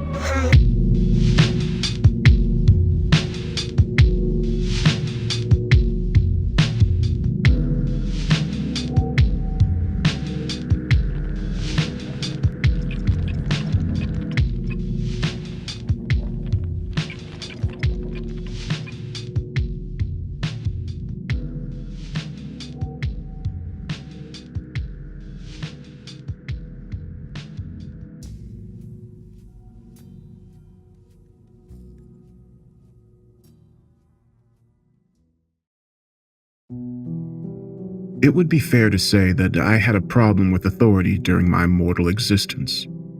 I guess that's why I got assigned the punishment I did once I arrived in hell.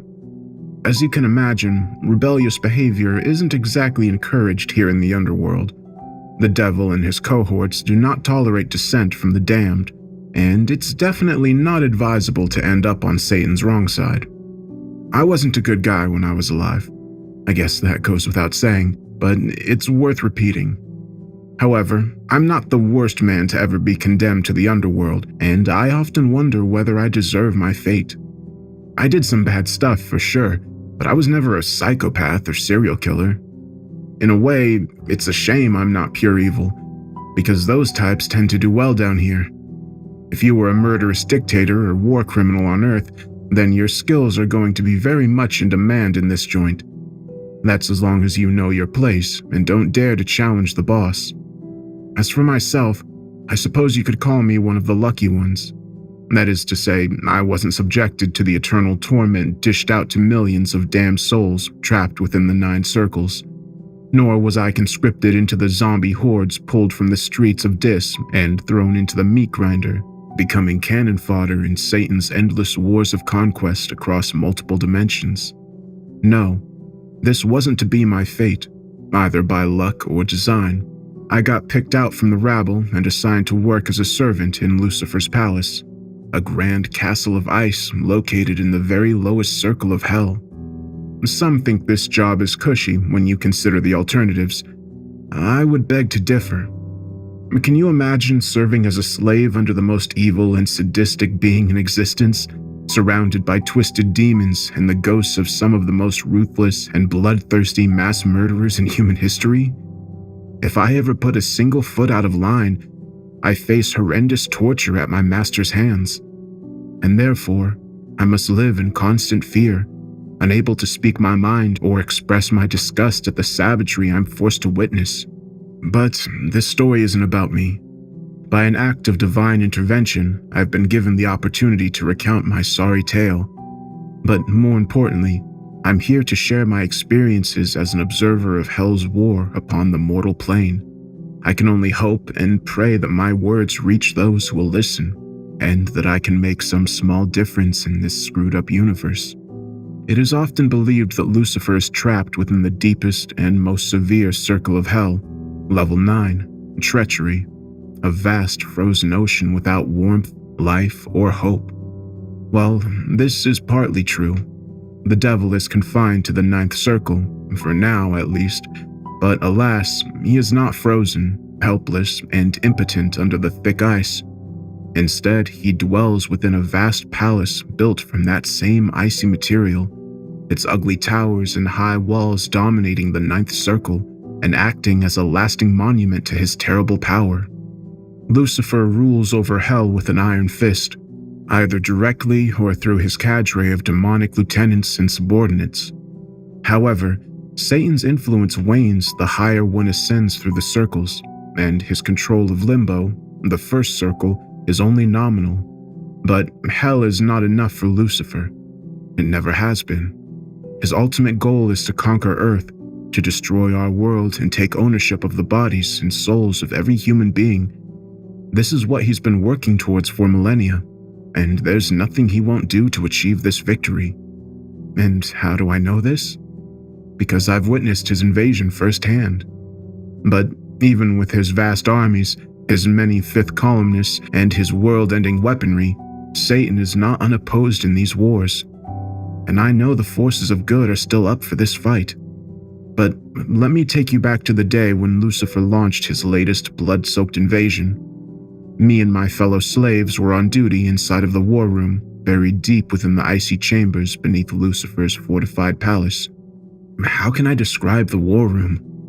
Well, my descriptive skills are likely not up to the task, but I see the room as a cross between a futuristic military command center and a medieval great hall.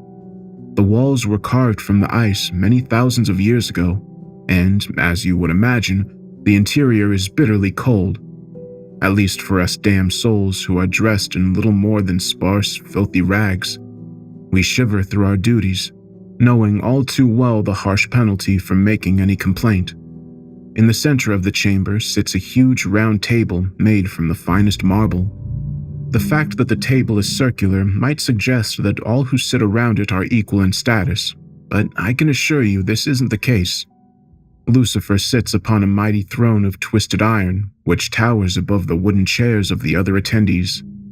There is no doubt who is in charge inside of that room, and all others are in fearful awe of Satan's immense power.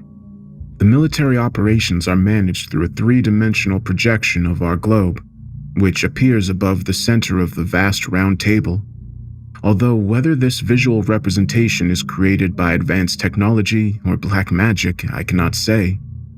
In any case, Lucifer and his generals are able to zoom in to observe the many battlefields around the globe, projecting images of extreme violence for the viewing pleasure of the sadistic audience as they watch their bloodthirsty invasion play out. One thing you need to understand about Hell is that time moves at a different rate than on our world. It seems that Lucifer can bend time and space to his own will.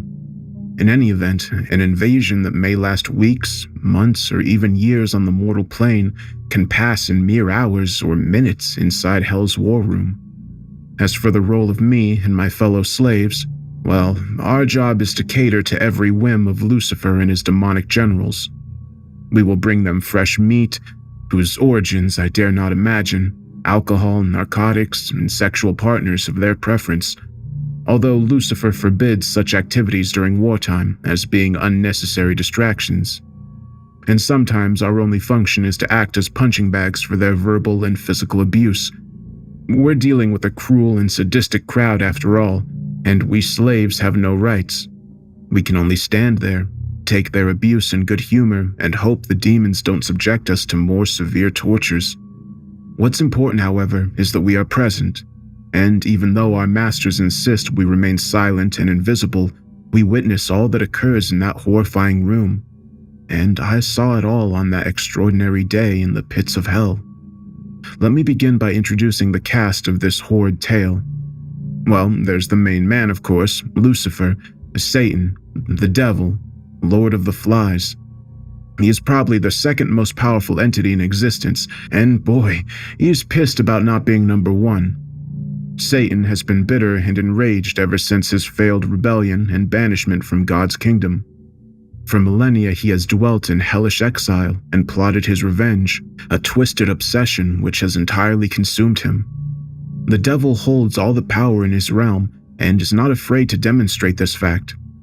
I have personally witnessed the devil ripping his victims limb from limb with his bare hands, only to summon a dark magic to stitch them back together again. He then repeats the process, driving his victims mad in the process. The only limit in the devil's realm is his own twisted imagination. Satan can also take many physical forms: a horned minotaur, a black dog with burning red eyes, and a crimson dragon which spits white fire. But when he's inside the war room, the devil takes on a human form, that of a slick and handsome politician dressed in a finely tailored designer suit. Or perhaps this is just how he appears to me. I guess it makes no difference in the end. I am sure of one thing, however. No one who's ever laid eyes upon the devil on his home turf could ever mistake him. I don't know whether it's his piercing, predatory eyes or his booming, godlike voice, but Lucifer has a dark aura around him which forces all to submit to his will out of sheer terror. Despite the vast size of the subterranean chamber, the devil likes to keep his war council small, and on the day I witnessed the events I will recount, only half a dozen were present around the table. So, let me introduce you to Satan's unholy six. 3 of their number are demons, fallen angels who've been with the devil ever since his failed rebellion in heaven. There are many thousands of demons within the ranks of Hell's army, but these 3 are at the top of the pile, Lucifer's most trusted lieutenants and advisors, dedicated to implementing his horrific plans and fully prepared to inflict mass casualties in their pursuit of total victory. They also take the appearance of human beings while sitting around the war table, but I've seen their true, monstrous forms, like the 60-foot-tall minotaurs wielding flaming swords, their horrifying roars filling the air as they storm into battle. That's a sight you'll never forget. Believe me. First and foremost is Ashtaroth, the great Duke of Hell and Satan's right-hand man. Highly intelligent, devious, and totally ruthless, Ashtaroth is notorious for his Machiavellian political skills and aptitude for extreme violence. When this demon meets your eye, you'll feel a cold chill running up your spine as you imagine the horrors he's calculating inside his twisted mind. He is definitely to be avoided if at all possible. Next in line is Minos, judge of the dead and gatekeeper of the second circle. All who enter hell must pass through Minos and face his judgment, and he will decide your fate and assign you to one of the torturous 9 circles. In addition to his gatekeeper role, Minos is also responsible for recruitment into Hell's army. Millions of lost souls make up the rank and file of Satan's combat divisions. They're cannon fodder, of course, entirely expendable and ready to be thrown into the meat grinder at a moment's notice. These soldiers are press-ganged into service, but most are grateful to escape the endless torment of the circles. Minos is known to take the form of a bearded giant with a snake-like tail which wraps around his muscular body, but in the war room, he looks quite normal, handsome even, although with a well-concealed malice behind his dark eyes. On the surface, Minos is a loyal lieutenant serving under Lucifer, although I always sensed an underlying tension between the two. Last of the demons is Leviathan, Grand Admiral and commander of Satan's naval force. Pale-skinned, robed, and hairless, Leviathan takes the form of a warlock whilst attending the council. He is indeed very powerful. He alone has the ability to summon and command the gigantic Kraken, ancient sea monsters which slumber in the darkest depths of the ocean, waiting to rise to the surface and wreak havoc upon our shipping lanes and ports. These Kraken are vast in size, and one is easily capable of grasping hold of an aircraft carrier or oil tanker with its mighty tentacles before dragging the boat down into the icy depths. And Leviathan doesn't just have one sea monster under his control, he has dozens.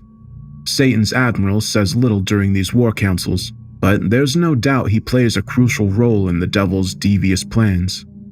The other 3 council members are not demons, but rather damned souls. These are Satan's generals, hand-picked to coordinate his invasion and command his vast armies. All were famous, or infamous, military leaders, who I suspect you might have heard of.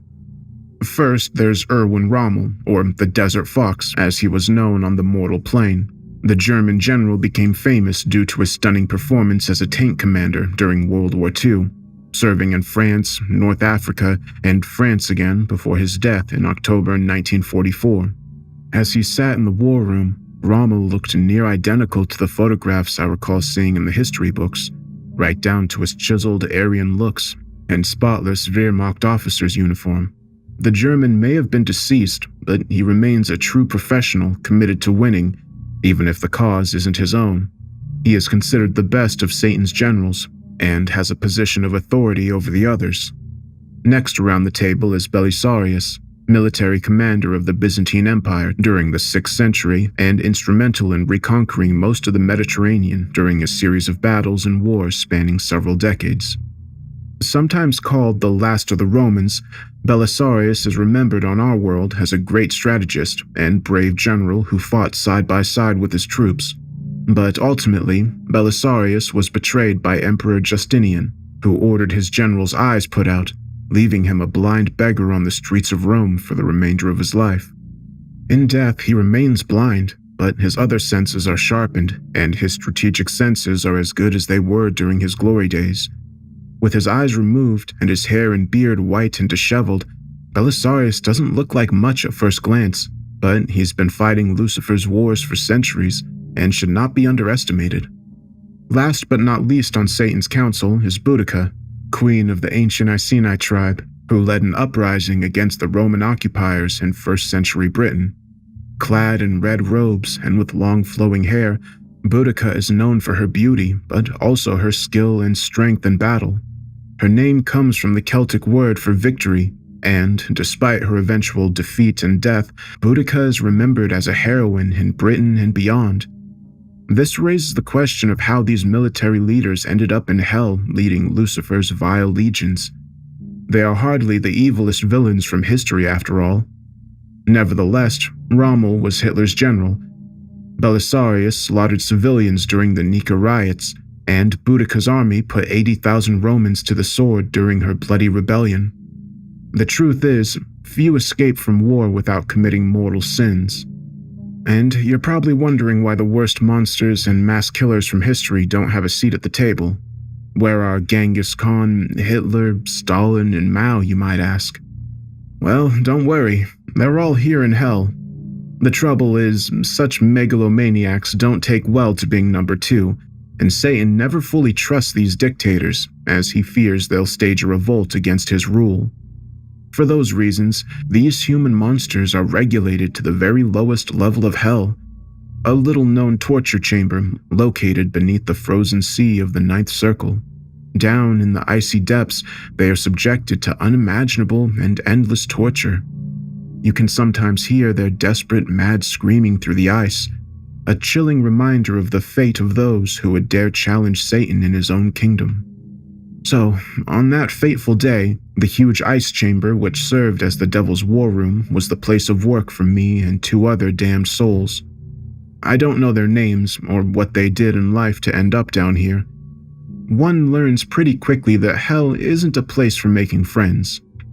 The two young men who served alongside me were anonymous and largely silent, but I could see the pure terror in their eyes and knew that they were as scared and horrified as I was. But that didn't make us allies. Desperate souls have a habit of stabbing you in the back. It's every man or woman for themselves in hell. I learned this lesson the hard way. The three of us stood silently at the back of the chamber beside a table of both raw and cooked meat, countless bottles of alcohol and drugs of every description. We would obediently serve the demonic attendees whatever they wanted, although I knew from past experience that Lucifer didn't want hedonistic distractions during his invasions, and so we were likely to remain as silent observers throughout the events to come. Now, this wasn't the first time I'd witnessed this sequence of events, but I'm always awestruck when the devil summons a three-dimensional globe the size of a soccer field above the war table, an incredibly detailed and live holographic image of the planet Earth. When he did so, I looked upon the green continents and blue oceans of my homeworld and felt a terrible sickness deep in the pit of my stomach, because I knew what was coming next and felt for the billions of people who were about to suffer a horrific fate. And then Lucifer spoke to the open proceedings, his booming, godlike voice filling the huge chamber with ease. Our battlefield, Earth 217, ripe for the picking. I trust our preparations have been completed. Ashtaroth, Lucifer's second-in-command, responded without missing a beat, his voice low and raspy, but full of malice. Yes, indeed, my lord. The four horsemen have been busy doing what they do best, spreading fear, misery, and hatred throughout the globe. May I? Lucifer gave his subordinate a curt nod, and the demon used his black magic to take control of the holographic globe, zooming in on each continent as he provided his quick-fire briefing. In Africa, we have multiple wars, famines, and pestilence. The conflict between NATO and Russia is heating up in Eastern Europe. The Middle East is in bloody chaos. The Chinese are preparing for their seaborne invasion of Taiwan. North Korea will soon attack their neighbors to the south. The United States is sleepwalking into civil war. The global economy has all but collapsed. The environment is rapidly deteriorating. People are scared, angry, and increasingly desperate. Good, very good. The devil replied with a sadistic glee. And what of our forces? It was Minos who answered this time, delivering his summary in a business-like tone like he was a high-up bureaucrat. All is progressing on schedule, my lord. 20 million lost souls harvested from the 9 circles, their energy converted into balls of flame. Half are ready to fire against their assigned targets, while the other half will be held in reserve. 50 million undead pulled from the slums of Dis are standing by to advance in the first wave. 100,000 demons have been mobilized into our elite legions and deployed to the Hellmouths. 500,000 harpies will descend from the skies, and 250,000 wolfmen have already entered the mortal realm to prepare the way for our invasion. Good, Lucifer replied, although not as enthusiastically as before. His invasion plans relied upon Minos' efficiency and his ability to mobilize vast armies from the 9 circles. Nevertheless, I got the distinct impression that the devil didn't fully trust Minos and regarded him as a potential rival. Last but certainly not least, what of our naval force? The devil inquired. Leviathan answered in a soft voice, which somehow still managed to carry across the chamber to my ears. All is as it should be, my lord. The Krakens are awakening from their slumber and shall soon rise from the depths to take control of the 5 oceans. Likewise, our serpent hordes stand ready to attack ports on every coastline. Fine. Well, I see no reason to delay. Let us begin the first phase. Next came the moment I'd been dreading so badly, as the Lord of Hell unleashed death and destruction upon the world with a mere click of his fingers. My companions and I could only watch on in terror as many natural disasters occurred across the globe. Earthquakes, volcanic eruptions, forest fires, tsunamis, floods, hurricanes, and tornadoes, all happening simultaneously and on every continent. The purpose of these disasters was to disrupt communications and destroy infrastructure, making it much more difficult for the world's governments and militaries to coordinate an effective defense. Lucifer zoomed in on individual regions and nations so he could examine the devastation in closer detail. We bore witness to cities destroyed, forests burning, and endless columns of refugees fleeing from disaster zones. On Earth, days or weeks had passed, but in Satan's war room, it seemed like it had all happened in mere minutes. When Lucifer was satisfied, he moved on to the next phase of the invasion. All of a sudden, we witnessed the Earth's crust opening up as vast boreholes appeared in each and every continent. 1,000 deep and black cavities which linked the mortal world with the dreaded 9 circles of the underworld. These were the Hellmouths, the means by which Lucifer's armies would launch their devastating assault upon the people of Earth. And so, the groundwork had been laid. The demons had sown the seeds and mobilized the army, and Satan had opened the gateways between the worlds. Now, the responsibility fell to the 3 generals who would coordinate the military operation. I watched as Rommel, Belisarius, and Boudica came to life, assuming the role of all-powerful war machines activated to manage a vast global conflict with clinical and brutal efficiency. Their eyes were closed, with the exception of Belisarius, who no longer had eyes. One would think they were running the war blind, but the deceased generals all had strategic brains capable of seeing the battlefields in their mind's eye and coordinating offensives on multiple fronts simultaneously. Lucifer had granted them all immense power, but it all came at a heavy price. The military leaders knew that they had to deliver results. The devil would accept nothing less than total victory, and if his generals failed to deliver, well, there were always spare cells in the torture chambers below the ice. It's fair to say these generals were operating under intense pressure, but they showed no outward signs of anxiety or stress as their conversation was emotionless and all business. Status reports, Rommel ordered. The German was the senior of the 3, and so the others reported to him. Our targets in the Western Europe theater are more dispersed than our reconnaissance indicated, said Boudica. We will require a 10% increase in fireball munitions to eliminate all NATO bases. Authorized, Rommel replied after only a moment's hesitation, time he no doubt used to analyze the potential impact of the request upon the overall war effort. Belisarius spoke next, saying, Our zombie hordes are taking significant losses on the North American continent. Request advanced deployment of 1 legion from the Demon Corps. Negative, Rommel replied soon after. A full legion will deplete our reserves beyond the acceptable margin of error. 5 cohorts will have to suffice. Belisarius accepted the decision without argument, his powerful brain focused upon resolving the problem. A tense silence ensued before Boudica spoke again, reporting, Pakistan has unilaterally deployed nuclear weapons earlier than our projections predicted. They've launched multiple missiles towards the Kashmir Hellmouth. Rommel thought for a brief moment before delivering his next orders. Eliminate what's left of the Pakistani nuclear arsenal. Redeploy the remainder of our forces in the region through the Ganges and Persian Hellmouths. Done. Boudica replied confidently. I tuned out from the conversation, instead focusing upon the terrible images appearing before me, as the devil and his demon subordinates zoomed in on the holographical globe to observe their bloodthirsty invasion in close quarters.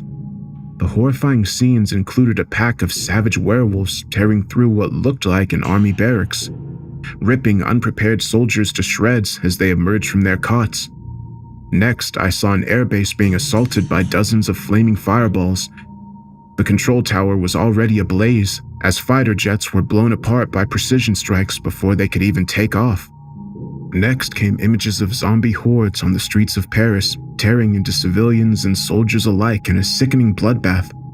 60-foot-tall demons stomping across cornfields and smashing armored vehicles and tanks to pieces with their flaming swords. Winged harpies descending from blood-red skies to slaughter a line of terrified refugees. A mighty kraken pulling a destroyer down to the icy depths with its mighty tentacles, and a horde of sea serpents slithering along a concrete deck and swallowing whole any who stood in their way. And so it went. Unfortunately, this wasn't the first time I'd seen genocide play out. Lucifer and his legions had already launched this assault upon multiple dimensions, conquering alternate versions of Earth and slaughtering countless millions in the process. This invasion plan was tried and tested. Each time I witnessed the bloodbath, I secretly hoped that things would turn out differently. But they never did. Surely the conclusion was inevitable. The three generals were facing challenges, but nothing they couldn't handle. Satan's forces had an overwhelming advantage over the scattered and divided armies of humanity, whose leadership would have been largely wiped out in the first attacks. Lucifer seemed pleased, but his short temper was notorious, as one of my fellow servants would soon learn in the most brutal fashion. The devil was clearly enjoying the sight of humanity being slaughtered in the millions. He always did. But Lucifer enjoyed sustenance and refreshment whilst he watched cities burn. You, slave! He suddenly cried out. Bring me meat and mead. Thankfully, the order wasn't directed towards me, but rather the servant who stood to my left, an emaciated young man with bloodshot eyes, who looked like he was about to have a heart attack. I felt sympathy as I watched the kid pile up slices of meat upon a silver platter and filling a fine goblet with golden ale. I could see his hand shaking almost uncontrollably as he carried the food and drink across the ice-covered floor of the chamber. I'm afraid what happened next was all too predictable. The kid tripped over his own feet while still about 6 feet away from the war table, heavily falling to the floor while dropping the meat and spilling the drink on the ice. Satan's reaction to this mishap was instant and furious, turning his attention from the war for long enough to punish the transgression. In an instant, the terrified kid had been lifted off the ground by an unseen force, his body briefly hovering in midair before he was flung across the chamber at a tremendous speed. I could only look on as the kid's helpless body was pinned against the icy wall of the chamber. He screamed in absolute terror, but a moment later, I heard a sickening crack as Satan snapped the victim's spine like a twig before allowing his paralyzed body to collapse to the ground.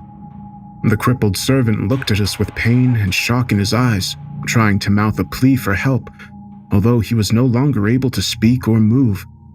The kid's body was broken, but he wouldn't die. No one could in hell, but he could still feel pain, of course. Lucifer had punished his slave, and perhaps he'd restore the kid's body later, if he was feeling generous. In the meantime, there was still a job to be done.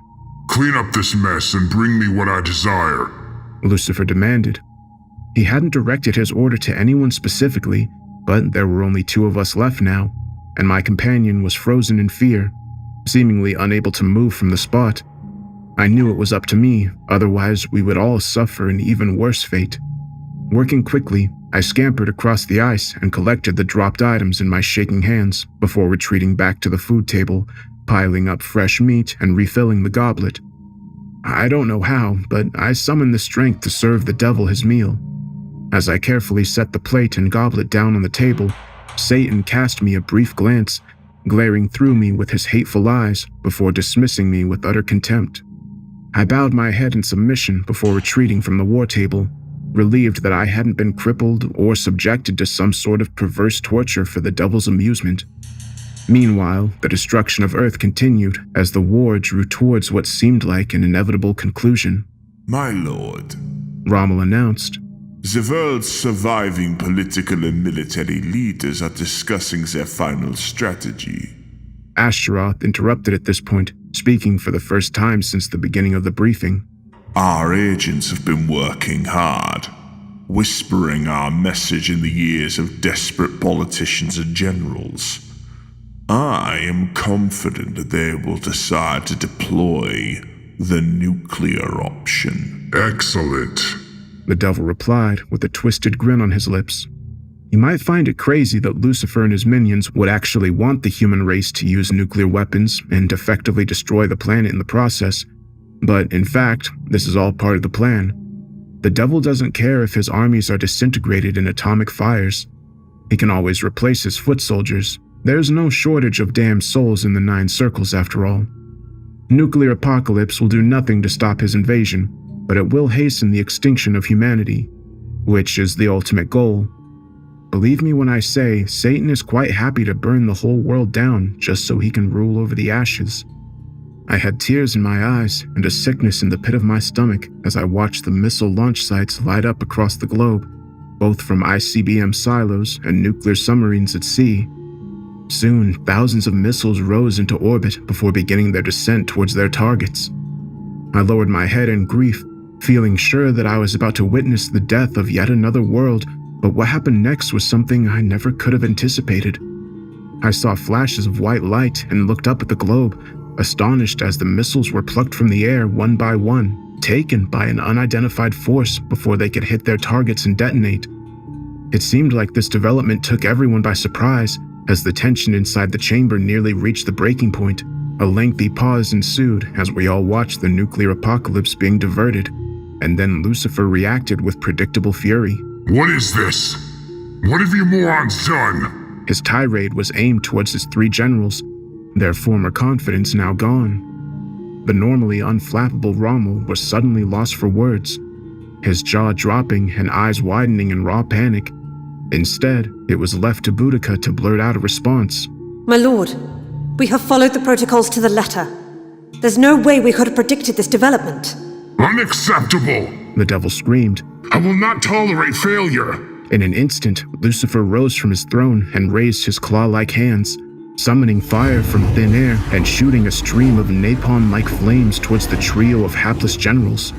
The 3 didn't even have time to flee before the unholy fire engulfed them all, burning their undead bodies in a horrific inferno as their blood-curdling screams echoed off the chamber walls.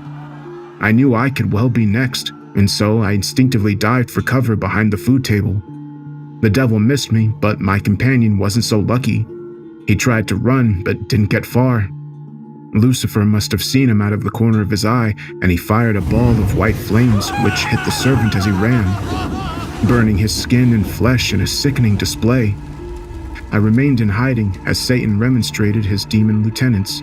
How the hell did this happen? He asked angrily. I demand an explanation. Ashtaroth struggled to come up with an answer, his usually cool demeanor beginning to crack.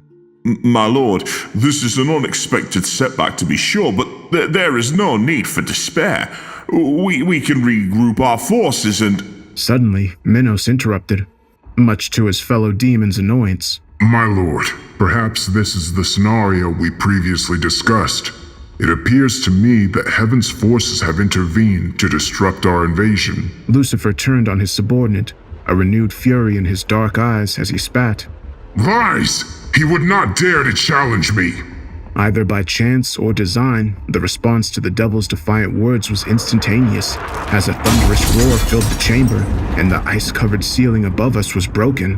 a vast hole appearing as a bolt of lightning tore through, striking the center of the marble war table and smashing it to a million pieces. The devil roared as he stepped up from his throne and prepared for battle. But a moment later, a second thunderous bolt struck, lighting up the dark chamber and hitting Lucifer directly, throwing him off his feet and down to the ice. I was astonished by this sudden turn of events, but the battle had only just begun. I looked up as a trio of figures engulfed in white light soared through the newly created hole in the ceiling and descended into the chamber. 3 angelic warriors, each one winged, 12 feet in height and ferocious looking. They landed in the center of the chamber and emitted furious war cries as they drew their weapons and threw themselves into battle. At their heads was a woman with long, flowing blonde hair and a sword of white flames. Behind her were 2 male angels with stern faces and wielding long war pikes with sharpened tips that lit up in the dark. The devil remained on the floor after the lightning strike. I hoped he was dead, but knew this was likely impossible. But he was unable to fight in that moment, so it was left to his demonic lieutenants to defend his inner sanctum. Astaroth and Leviathan soon rose from their seats and began to transform into horrifying monsters. Astaroth rapidly grew in size as horns emerged from his head and his teeth turned into razor-sharp fangs. A flaming sword of red fire appeared in his claw-like hands as he screamed and charged into the fight, meeting the female angel in the center of the chamber as their magical blades clashed. Meanwhile, Leviathan's arms transformed into long tentacles adorned with suckers and hooks, while his mouth became a hideous squid-like beak. He reached out with his left tentacle, taking one of the male angels by surprise as he wrapped his appendage around the angel's vulnerable body, squeezing with immense strength and crushing his screaming victim without mercy. Leviathan attempted to repeat the trick with the third angel, but the winged warrior was too quick, dodging the attack before thrusting the spear straight through the monster's beak. The spear penetrated deep into the demon's throat, forcing the beast to squeal in pain as he collapsed onto the ice. Minos was the last of the 3 demons, and his response to the violence was telling. He chose not to stand and fight against the angelic assault, instead fleeing to the heavy iron doors and exiting the chamber, slamming the door behind him. I don't know whether Minos fled due to cowardice or lack of loyalty, but his hasty retreat from the battleground placed Hell's forces in a precarious position. Astaroth and the female angel fought a fierce sword battle across the chamber floor, but the ancient demon had not fought hand-to-hand for a long time, and so his opponent eventually got the better of him. The demon swung his sword and missed, burying his blade in the cold ice. As he struggled to recover, the angel cut through him with her sword, slicing through his torso and causing the beast to cry out in agony as his dark blood spilled. Both demons were now down. They were hurt badly, but could not die, at least not here in Hell. Their broken bodies would eventually heal and regenerate, but for now they were wounded and helpless, leaving the remaining 2 angels to control the war chamber. But their advantage was short-lived, as Satan suddenly recovered consciousness and leapt to his feet, surveying his enemies with the eyes of a hungry predator as he unleashed the full extent of his power. With a swing of his arms, the devil broke the surviving male angel's spear in half and flung him across the chamber, snapping his body in 2 and leaving his victim squirming on the floor. This left the female angel alone to face the devil's wrath. She was strong and fierce, but no match for Lucifer's dark powers. The devil's eyes lit up with sadistic glee as he summoned all the energy in the room and fired a stream of deadly fire towards the angel.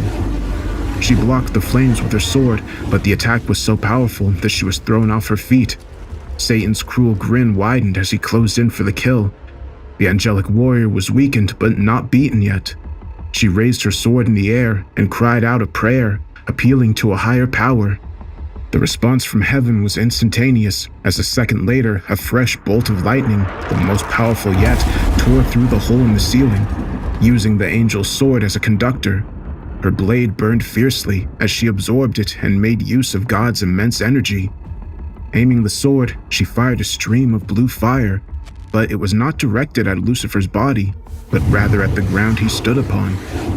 The ice under his feet shattered, and Lucifer screamed as he fell into the freezing waters below.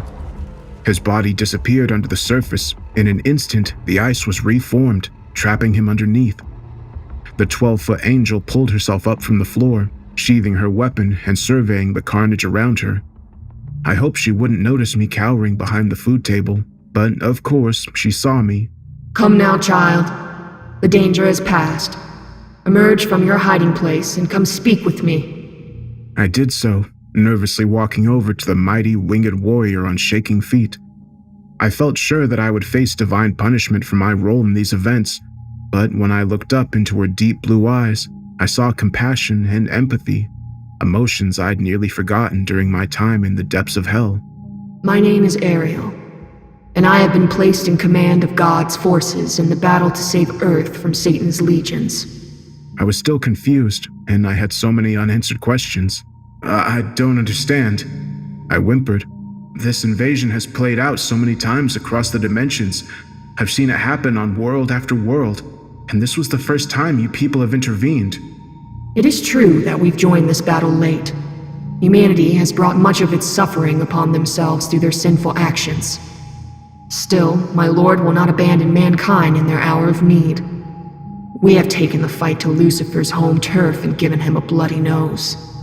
The war will continue, of course, but the tide is turning. Look. She pointed towards the holographic globe, now restored above the shattered and empty war table. Ariel was able to zoom in to show live scenes of the battlefields across the earth. I saw many images which cheered my aching spirit. Hordes of zombies suddenly dropping dead on city streets, fireballs exploding harmlessly in midair, sea serpents retreating back into the waves, and once mighty demons fleeing in terror, stomping across ravaged lands before descending back into the hellmouths. The surviving human defenders seemed astonished by this extraordinary turn of events, but soldiers and civilians soon began passionate celebrations at their unexpected victory. Few on Earth 217 would ever know how close they'd come to total annihilation. The tears I shed this time were those of joy, but there was still one important question on my mind. Ariel looked upon me with sympathy in her eyes, as if she anticipated what I was going to ask. What will happen to me? I whimpered. Will you take me out of here? Deep down, I think I knew the answer I was going to receive, but I guess it was worth a shot. However, I swore I could hear regret in Ariel's voice as she replied. Alas, my child. This is beyond my power. You are a sinner, and there is still a price to be paid. But perhaps you can take solace in knowing that the fight back against Lucifer's evil is at hand, and nowhere is safe for him now. Not even here. It did warm my heart to know that there was at least a glimmer of hope. I suddenly knew what I had to do. My selfishness and lack of compassion for others had brought me to this place, but now I realized I was part of something much bigger than myself. I want to help, I said confidently, whilst looking up into the mighty angel's blue eyes. I want to play my part in this war, no matter how small it is. Ariel smiled before replying. Very well, child. You have an important story to tell and a vital message to deliver to the mortal plane. I will permit you to do so, in the hope that this will assist our righteous cause. And so here it is, my story, for what it's worth. Many will refuse to believe my account and will not heed my warning, but I think some will realize what is coming and will make the necessary preparations, both practical and spiritual. This war is far from over. In the end, every Earth in the multiverse will have to face the threat of Hell's invasions, but humanity is not alone in this fight, and with Heaven's help, we can prevail. My own fate is unclear. It is highly likely that the devil will punish me for my transgressions, but he will never break my renewed spirit. And if your sinful past brings you to Hell's 9 circles, please know that you'll have at least one ally among the millions of lost souls. Godspeed, my friends.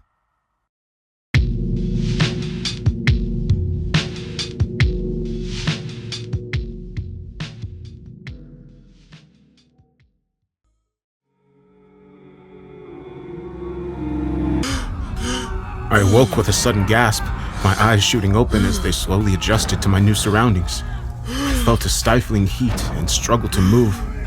soon realizing I was laying upon hard, molten rock, facing upwards as I looked up at a blood-red sky.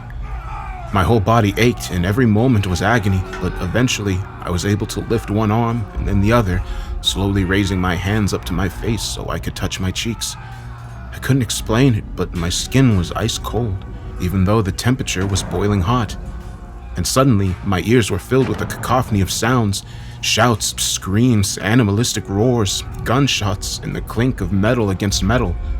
I had awoken to chaos, and my instincts told me I was in mortal danger. I used my hands to push myself up off the rocky surface, but my head was spinning and I felt dizzy, and suddenly I was aware of two figures standing over me. I couldn't focus on their faces in that moment, but I could hear their voices as they spoke. "Fresh meat for Minos' army," said the first. The voice was deep, but I could tell it was a woman. "Come on, soldier, on your feet," said the second, gruff male voice. The unidentified man put his hand out to help me up. I paused for a moment, feeling hesitant as I naturally didn't trust this stranger, but in the end, I accepted his assistance, placing my hand in his. The mystery man's palm was ice cold, but his grip was true, and so I was soon pulled up to my feet, my legs shaking for a moment before I steadied myself. Next, I looked to the man who'd helped me up, noting his scarred, weathered face and the cold look in his emotionless eyes. He wore a tattered gray uniform which looked like it belonged in a museum and held a rusty but sharp machete in his other hand. I recognized a seasoned warrior when I saw one, but the soldier didn't speak, instead looking me over with suspicion and perhaps contempt. I broke eye contact with him, instead looking to the woman standing to his right. She was smaller and leaner than her male companion, but no less intimidating in appearance. Her dark hair was cut short, and her uniform was a more modern set of camouflage fatigues. She had a crossbow over one shoulder with bolts attached to her utility belt. I noted how there was a spark in her eyes which was missing from her male companion, and she had a thin smile on her face as she looked me up and down. "Well, he's not the best recruit we've seen," she proclaimed sarcastically. "but I guess we need every man we can get." "Yes. Well, we best get him knitted up, armed, and prepped," the man replied hesitantly. I had held my tongue up to this point, but could no longer do so. As I opened my bone-dry lips and practically spat out the words, "Excuse me, how about you tell me what the hell's going on, huh? Where the hell am I?" They both looked at me like I was stupid, and the woman smirked as she answered. "Interesting choice of words, my friend. Why not take a look over the horizon?" And I did so, slowly turning my head and casting my eyes upon a scene of utter horror. The three of us stood upon a barren hill of molten rock, looking down upon a burning city under a blood-red sky. On the far western horizon, I saw a dark body of water which surrounded the urban landscapes and noted the warlike sailing ships anchored offshore. The city itself was vast, stretching for miles in every direction. The structure appeared to be medieval in design, consisting of stone houses, narrow alleyways, high bell towers, and defensive battlements. To the north sat a grand tower of black iron, surrounded by thick and high walls with many turrets. The huge fortress was at the center of the city and dominated the skyline, but the narrow streets and smaller buildings below it were in a state of chaos, as structures burned and thousands of soldiers fought running battles in the squares and down the back streets, filling the thick air with their war cries and screams. I stood there on the hillside for a long moment, awestruck as I observed the vast urban battle play out in 100 small skirmishes. I was no stranger to combat, but this battle zone was alien to me, appearing like no war-torn city I'd ever seen. It all seemed unreal, and I told myself there must be a logical explanation. I still believed this right up until I saw the beast emerge from the dark waters, its horned head and hideous maw rising above the surface, soon followed by its huge body adorned with heavy steel armor. The beast roared as it pulled itself out of the water and stepped onto the dock, its heavy hooves cracking the ground as it came. The beast was thankfully some distance away from us, but I could see its entire form, noting how the monster towered above the harbor and the buildings below it. Every aspect of the beast was terrifying, from its minotaur-like body, its horned head, burning red eyes, and maw filled with razor-sharp teeth. And when it roared, the hellish sound carried across the vast space and chilled me to my bones. In an instant, the Minotaur unveiled a sword of fire and thumped along the city streets, smashing houses under its huge hooves as it came. and then it started to attack people on the streets, slicing the small figures to pieces with ease as it roared aloud with bloody fury. It appeared as if nothing could stop the giant marauding demon, but the man-sized figures fought back in the most extraordinary manner, as dozens of attackers jumped onto the demon's goat-like legs and started to climb upward, soon swarming the beast as they spread all over its mighty body. The demon reacted with fury, ripping the attackers off its legs, arms, and chest before snapping them in two and throwing them into the stone walls, but the attackers kept coming, and before long there were hundreds of them swarming all over the furious demon, stabbing him with short swords and machetes. The beast couldn't kill all of its attackers and was soon overwhelmed, bleeding from 1,000 cuts as it slowly fell, its roars fading as its huge frame heavily collapsed to the ground. The surviving attackers, who avoided being crushed, cheered in triumph as they finished their deadly assault. "What the hell?" I swore under my breath. Welcome to the party. It's quite something, isn't it? Said the woman as she walked up beside me. I swung around, glaring at her smirking face before I turned to see the deadpan eyes of her male companion. "Where are we?" I asked through trembling lips. You were right the first time. This is hell. More specifically, violence. The Fifth Circle. The city of Dis. My jaw dropped and my blood turned to ice. I was hoping she was joking, but when I looked to the man, he nodded firmly to confirm. I was literally left speechless, my mind racing as I desperately tried to make sense of this madness. But the woman surprised me by approaching and placing a cold hand on my shoulder before speaking sympathetically in my ear. It's a big adjustment, but we'll help you through. My name's Isabel, by the way. She turned her head towards her companion before continuing. And that jarhead over there is Sebastian. I nodded my head nervously, feeling that the introductions brought some degree of normality to this otherwise insane situation. Hi, I'm Jacob. Nice to meet your acquaintance, Jacob. Come on, we'll get you kitted up and show you how things work around here. Isabel said with a half smile as she removed her hand from my shoulder.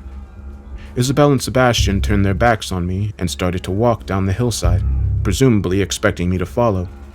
I hesitated for a moment, looking back over the burning city and seeing the body of the butchered demon, but to my horror, I saw another two monsters emerge from the dark water, repeating the previous assault as they drew swords of fire, roaring with fury as they went to battle against the horde. This was my introduction to the battle for Dis, a savage civil war for control of Hell's capital. I'd had a taste of the horror and bloodshed, but this was only the beginning of my hellish odyssey. I followed my new companions down the barren hillside and towards the city. I was still in a daze, unable to believe that any of this was real, and still holding out hope that I was experiencing a vivid nightmare or hallucination. But all the details persuaded me otherwise, from the stifling heat to the blood-curdling screams and the foul stench of burning flesh and creeping death. But it only got worse as we progressed down the dirt path. I saw the spikes driven into the hard ground on both sides of the pathway, but it was only when I got closer that I realized the horrifying truth. Each spike was adorned by several human heads. There were dozens of impaled skulls stretching for the best part of a mile. All were in varying states of decomposition, but I noted how their eyes remained open and staring out towards us, and their mouths were trapped in silent screams. My jaw dropped as I felt a sickness rising from the pit of my stomach. I spent a lot of time on the front line and had witnessed some appalling atrocities, but this was an act of medieval brutality. I didn't want to look into the faces of the dead men and women, but couldn't help myself as I was mesmerized by the sheer horror of the spectacle. But there was something else. I thought it was my mind playing tricks on me, but as I looked closer, I saw the victims watching me as I walked past. Their eyes filled with madness as they attempted to move their bloodied lips to scream. "Holy shit!" I cried out in dismay, stopping in my tracks as I did so. Isabel turned to face me, frowning as she offered an explanation. Deserters. Minos and his enforcers don't take kindly to dissent within the ranks. I was shocked by her coldness, but also baffled. "But their eyes are moving. These people are still alive." Isabel shrugged her shoulders before replying. Don't feel sorry for them. They got what they deserved. Technically speaking, we're all dead already. You get a physical body when you arrive here, but only the one. They'll burn you, mutilate you, chop off your head, but there's no release, no end to the pain. Even if your physical form ceases to exist, your damned and disembodied soul will still inhabit this hell for all eternity.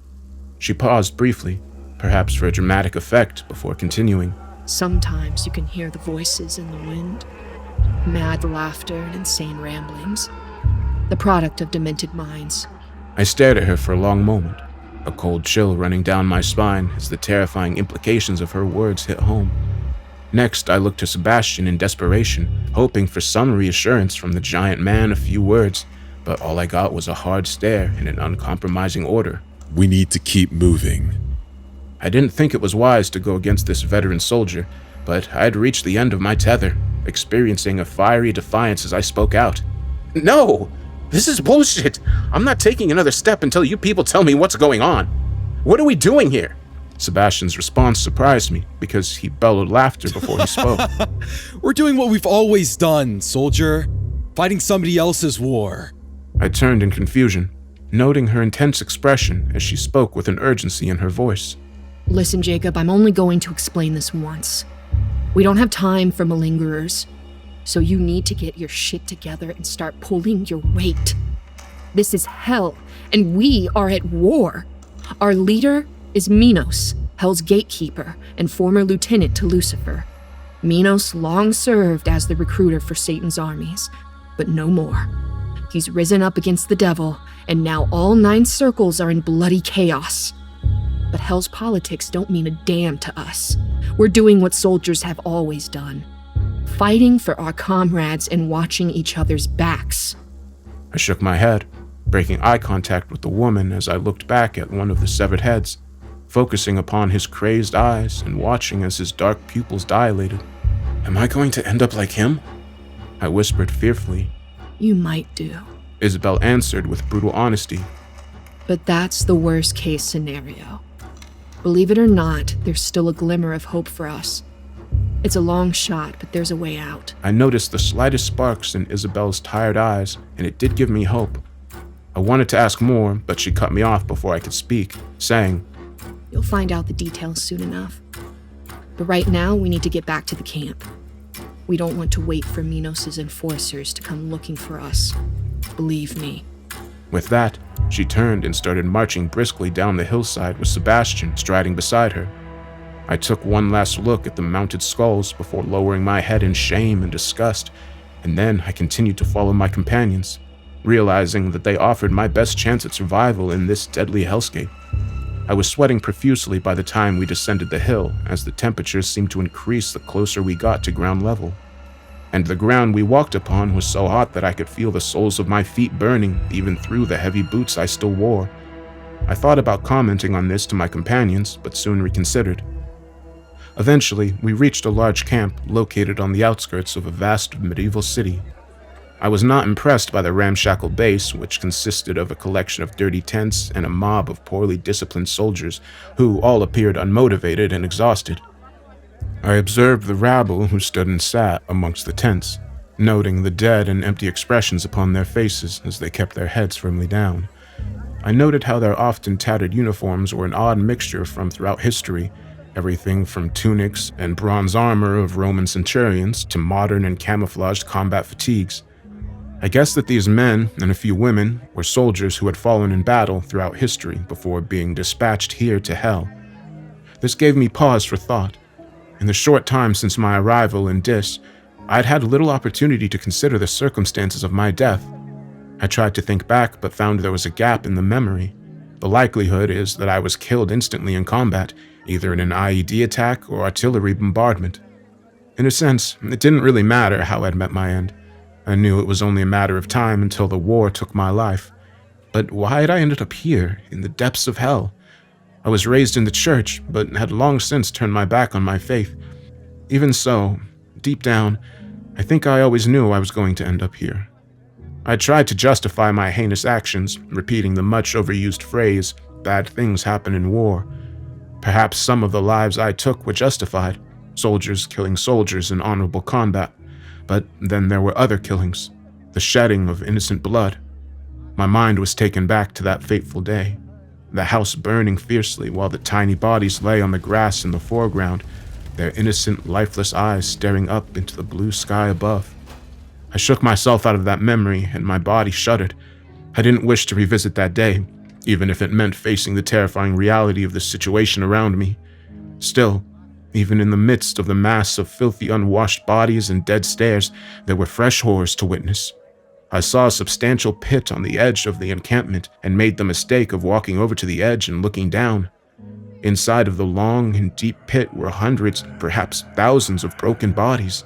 Not dead, of course, but dismembered and mutilated beyond repair.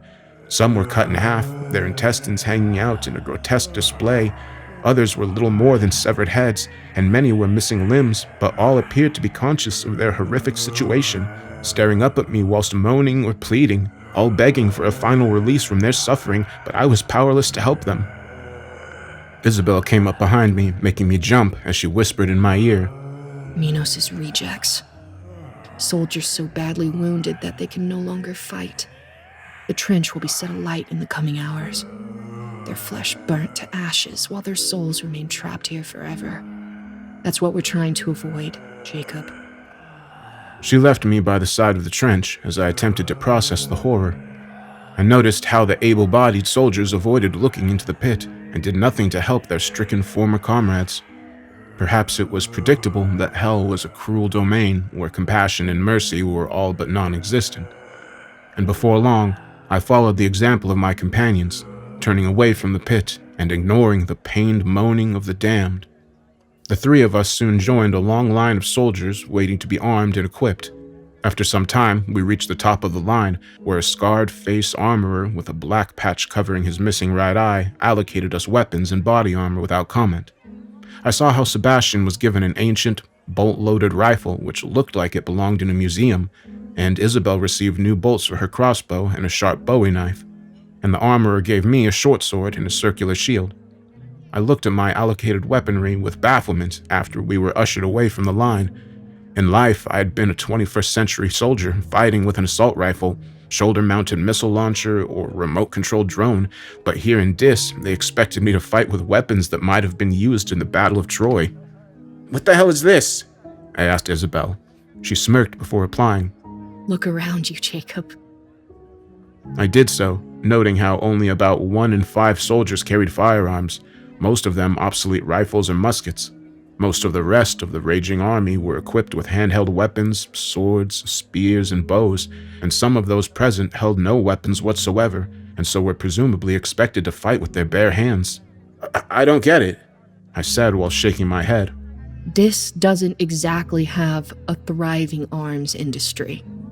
And besides, why would Minos waste his best weapons on scum like us?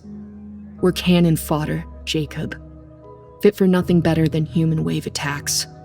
I looked into her eyes, hoping Isabel was joking, but my gaze was met by a stone-cold glare. Jesus, I swore in desperation. We're totally screwed. Probably, Isabel replied with a nod. But this isn't our first rodeo. Stick with me and Sebastian, and you might just survive this. I took little comfort from her words, but had little time to dwell on it, because a moment later, and the din of trumpets blared, drowning out every other sound. I didn't know what this meant, but soon saw thousands of soldiers suddenly standing up and marching towards the center of the camp. I followed the mob, and we soon reached the ruins of a Mayan-style pyramid located in the middle of a ramshackle military encampment. I saw an officer standing on top of the pyramid, a mustached commander who wore what appeared to be a Second World War Wehrmacht uniform. He cast his motionless eyes over us, with thousands of foot soldiers, as we assembled and stood awaiting his commands, but the general only spoke when the trumpet stopped. "Soldier of Dis!"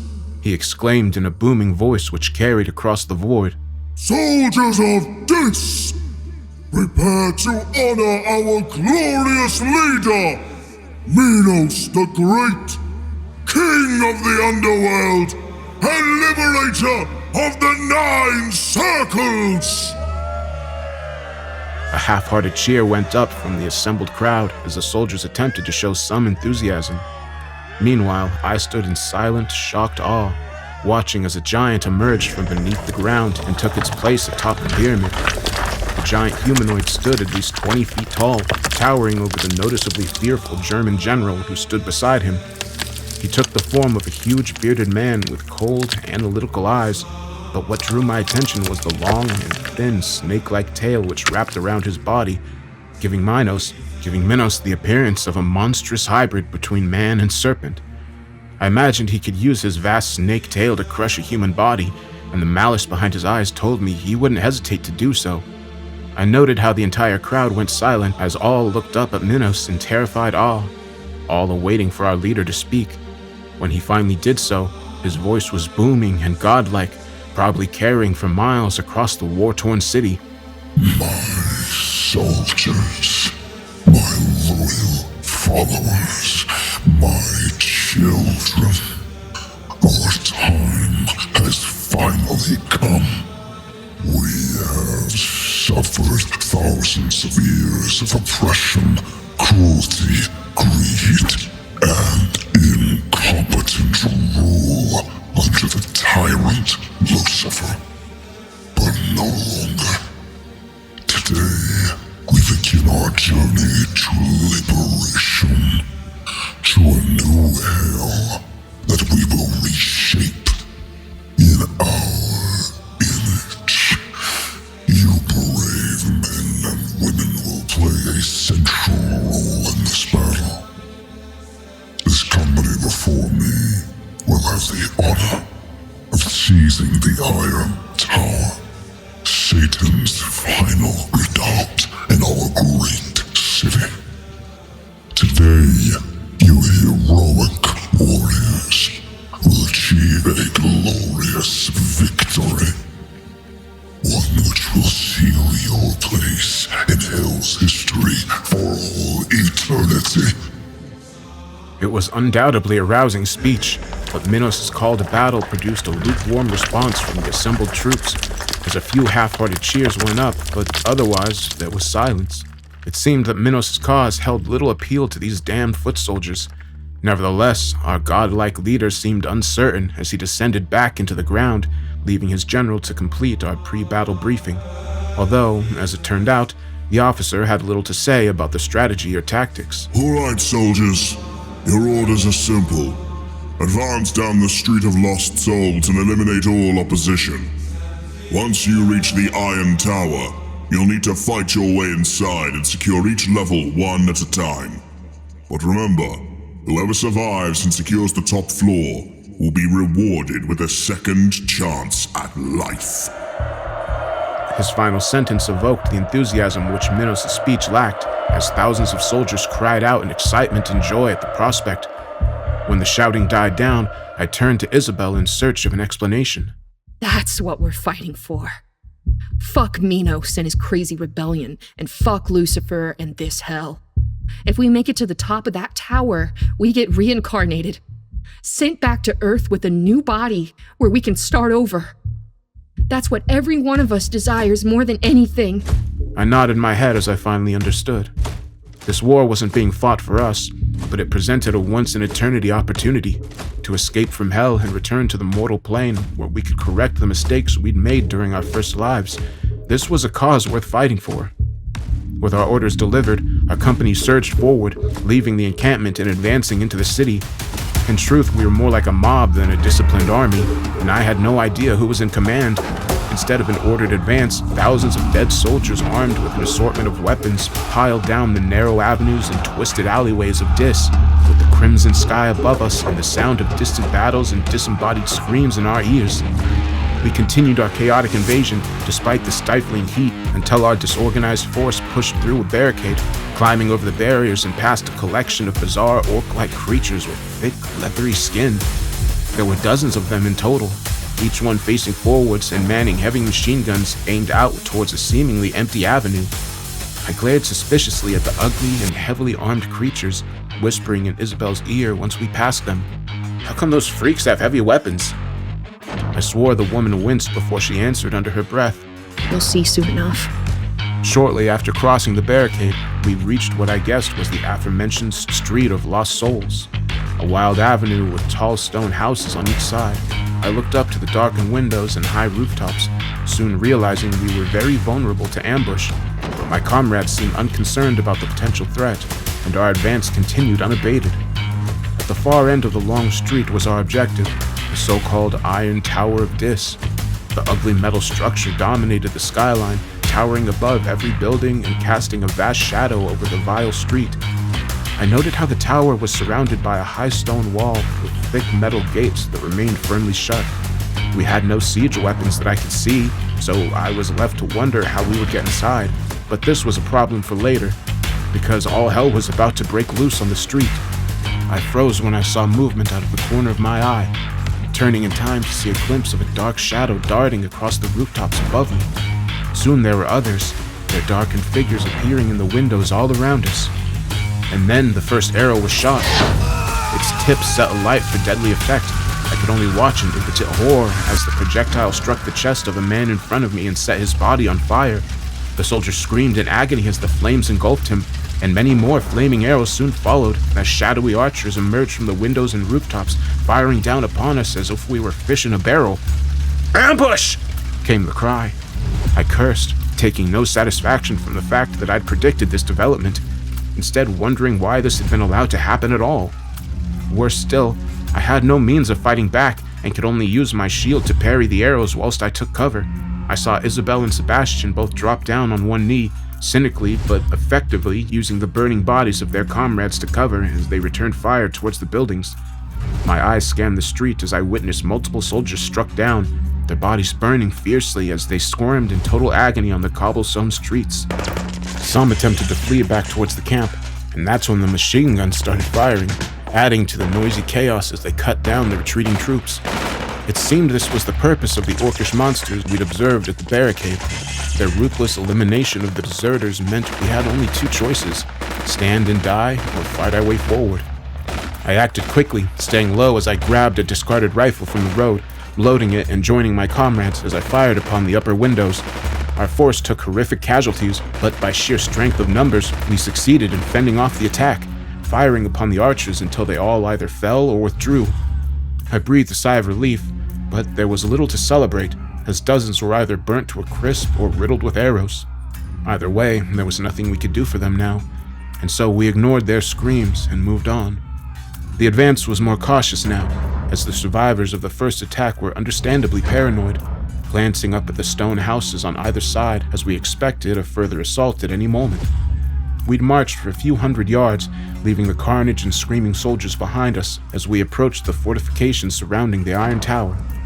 The approach seemed a little too easy, but inevitably we were walking into yet another trap, although not one I could have predicted. Heads up! Harpy attack incoming! Isabel suddenly cried.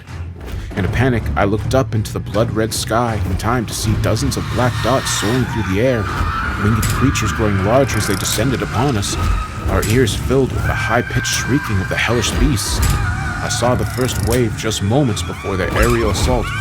Bright red, winged demons with long and sharp claws, crocodile-like teeth, surely capable of chomping through flesh. I raised my rifle, targeting the first attacker in my gun's sight and noting the predatory glare in its burning eyes. Then I fired, feeling the kickback against my shoulder. A split second later, and my bullet hit its mark, striking the winged beast in its torso and knocking it out of the air. I had little time to celebrate this small victory, however, as dozens more of these murderous harpies descended upon our company in a lightning assault. Some were shot from the air, while others got cut down with spears and swords, but many more reached our lines, literally tearing into our troops in a savage attack. I tried in vain to maintain my rate of fire until my ammunition inevitably ran out. Then I could do little but watch as the massacre played out. I saw men decapitated, lifted into the air, and torn in half by fighting harpies, their screams filling the air and blood pouring down the street. Joining the survivors, I hurried toward the fortifications ahead of us, reuniting with Isabel and Sebastian as we organized a desperate last stand. We need to get to the other side of that wall, otherwise we're dead meat, Sebastian shouted. The gate's locked. What chance do we have? Just wait! Isabel replied while she simultaneously took out an attacking harpy with a crossbow bolt. Minos has one more trick up his sleeve. I wondered what she meant, but the answer soon became apparent. On the far horizon, beyond the flight of bloodthirsty harpies and their desperate victims, appeared one 2, and then 3 balls of flame rapidly heading in our direction as if guided by some unseen force. Get down! Isabel screamed. I didn't need to be told twice. Hitting the ground alongside my comrades as the fireballs whizzed over our heads. A wave of heat and debris swept over us, and the smell of burning flesh and metal hit my nostrils. Once the attack was over, I lifted my head and waited for the dust to settle before observing the scene of carnage. The fireball attack had destroyed the gate, melting the iron and creating a hole large enough for a small army to march through. Meanwhile, every being in the immediate vicinity had become collateral damage, with damned souls and harpies both burnt to ashes throughout the kill zone. My God, I exclaimed as I slowly got to my feet. Isabel and Sebastian had survived, but many others hadn't. I saw broken and charred bodies strewn across the street. Many were beyond help. In fact, I estimated we'd lost at least half of our soldiers, with many of the survivors having severe injuries or agonizing burns. But everyone who could still walk would keep going, because they knew what the alternative was. As for the harpies, many of their number had been burnt alive, while the survivors fled back into the blood-red skies. I shook my head, looking to the melted gate and the dominating tower beyond.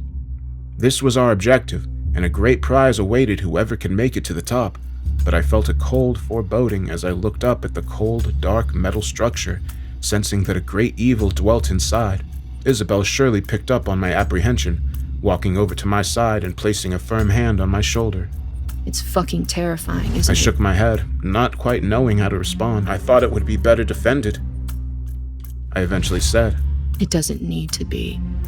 The true terror of the Iron Tower lies within its walls. I turned to face her, seeing a fear in her eyes that I hadn't witnessed before. Next, I looked to the ever-silent Sebastian, but even his hard exterior seemed to melt away in the shadow of this vile structure. I took a deep breath before asking my next question. We fought against monsters and survived. What more can they throw at us? Isabel scoffed before replying. You have no idea, Jacob. Hell isn't all demons, zombies, and monsters. The true horror is in here. The tower is like a living entity. It has the power to delve into your soul, to dig out all the darkness, all the primal terrors buried deep within your psyche. It might sound like a cliche, but all your worst nightmares will come true once you step inside. That's the dark magic of the Iron Tower. The evil we must fight to get home. I glanced back at the wicked structure, creaking my head so I could see all the way up to the ugly spire at its summit. I didn't wish to look upon the tower, as the mere sight provoked a sickening terror within me, but yet I couldn't avert my gaze as I stood frozen on the burning, blood-stained cobblestones. Let me tell you something, Jacob. Sebastian and me, we've been down this road many times. This isn't the first time we fought our way down this street, but we've always chickened out at the last moment. Not this time, though. Right, Sebastian? No, not this time. The two of us have made a pact. We can't stay in Dis any longer. It doesn't matter what horrors we'll face or that our odds of survival are low. We're going into the tower and taking our chances. She paused, pointing back at the host of soldiers standing behind us. I don't expect many volunteers from this lot. Most don't have the balls to go through with it. But you, Jacob, I'm taking a leap of faith here. But I think you might have the stomach for this fight. Sebastian and I could sure use a good soldier like you to watch our backs. Still, it's your choice, my friend. Either you stay here in Dis and spend all eternity fighting Minos' war, or you come with us and take a chance at winning your freedom. So, what do you say, Jacob? I heard the vulnerability in her voice and realized she was terrified of what lay ahead. This didn't bode well, and my instincts told me to run for the hills, but where could I go? I looked back towards the company of dead soldiers and the scene of suffering, devastation, and bloodshed on the street beyond. Looking further, I saw the war-torn city, noting the screams, the howls, and the many fires burning through the ruins of Dis. On the far horizon, I could make out the harbor of dark water, watching as yet another giant demon emerged from below the surface, roaring as it stomped through the shallows and assaulted the shoreline. I came to a stark realization in that moment. I didn't want to stay in this circle of hell. I couldn't stay here. The Iron Tower promised psychological tortures that I could not imagine, but if there was even a slim chance at making it home, I had to take it. Turning back to face my companions, I nodded firmly and said, "I'll do it. I'm with you guys." Isabel's tired face lit up, and even Sebastian managed to half smile. Good boy. Isabel replied before pointing towards the destroyed gate. Well, gentlemen, there's no time like the present. Taking a deep breath and dismissing my fears, I took a step forward alongside my comrades. We slowly and cautiously approached the smoldering remains of the iron gate, but developments on the street added an extra impetus. We all heard the thunderous roar from above, looking up to see an alpha predator emerging from the clouds, a winged monster which dwarfed the fleeing harpies in size and ferocity. Oh God! It's him! I watched for a moment in awestruck horror, observing a huge jet-black dragon rapidly descending upon us, its red eyes burning with pure hatred as its vast wings flapped furiously. Run, damn it! I paused for only a moment, watching as the dark dragon spat out a stream of blue fire, engulfing the company of soldiers who stood behind us, their flesh burning as their agonizing screams filled the air. I turned and ran for all my worth, joining Sebastian and Isabel as we sprinted through the demolished gate, and the dragon's horrific roar rang in our ears. Charging across the courtyard, we frantically searched for an entrance into the tower. There wasn't a door as such, but rather a swirling vortex of black and red at the tower's base. The portal was far from inviting, but it was our only chance to escape from the winged monstrosity pursuing us. So the three of us ran towards it, Sebastian jumping through first as his body disappeared into the vortex. Isabel followed a second later, leaving me alone on the killing field. The huge dragon was right above me now, its hideous roar deafening me as I smelt the foul stench of burnt flesh from its gaping maw. Next came the fire, a stream of napalm which set the ground behind me alight. My clothes were burnt, my skin was singed. The portal entrance was only mere feet away, but I didn't think I'd make it. I drew every last ounce of strength from my exhausted body, fighting through the pain and fear as I screamed and jumped. I hit the vortex mere seconds before the fire, my body being sucked into oblivion as the darkness consumed me. I must have lost consciousness for a time, because I awoke in a dark and evil place, violently thrust into the next chapter of this hellish odyssey. It took a while for the circumstances of my death to come back to me. The memory was thrust back into my conscious mind during our descent into a swirling vortex at the base of the Iron Tower, as my companions and I escaped from one hellscape only to be plunged into another. The end of my mortal life came during one wet and miserable afternoon on a war-torn battlefield in Eastern Europe. At the time, my platoon was deployed along a supposedly quiet section of the front, and I guess I got complacent. I recall being soaked to the skin as I trudged through the mud and scanned the gray horizon. I took a step and heard a sudden ominous click underneath my boot. A cold terror ran through my veins as my brain just had enough time to process what had just occurred. A second later, the landmine I'd unwittingly stepped upon detonated. My last conscious feeling was one of intense heat, and then I was blown to Kingdom Come. And the next thing I remembered was waking up in hell, thrust into yet another bloody war, although in this realm, the battles are fought between demons and the damned souls rather than human soldiers and their high-tech weapons. What can I say about Dis? The ugly and war-torn city where they sent me. The fifth circle is violence, and Dis is its capital. This is where most dead soldiers and generals end up. That's not to say there aren't honorable soldiers who fight for righteous causes, but the old saying is true. War is hell. The bloodshed and violence changes a man. It corrupts his soul and forces the mark of Cain upon him, and in the end, few, if any, escape unscathed. You can't die in hell, but you can suffer. They can blow your body apart, chop your head off your shoulders, but the suffering never ends. When I awoke in the afterlife, I was instantly confronted with the true horrors of Dis, experiencing the foul stench of death, seeing the medieval city burn under the flames of 1,000 fires, and witnessing the towering demons and bloodthirsty harpies tearing lost souls to shreds. I suppose I should count myself lucky that I met 2 Dis veterans who took me under their wing. I knew little about Sebastian and Elizabeth, 2 damned souls who died in past wars before being dropped into the terror-filled streets of Dis. It was Isabel, the mysterious Amazon-like warrior, who explained the origins of this conflict. Minos was the gatekeeper of hell and the former recruiter of Satan's army, but the serpent-like demon had revolted against Lucifer in an attempt to take control of the underworld in 9 circles.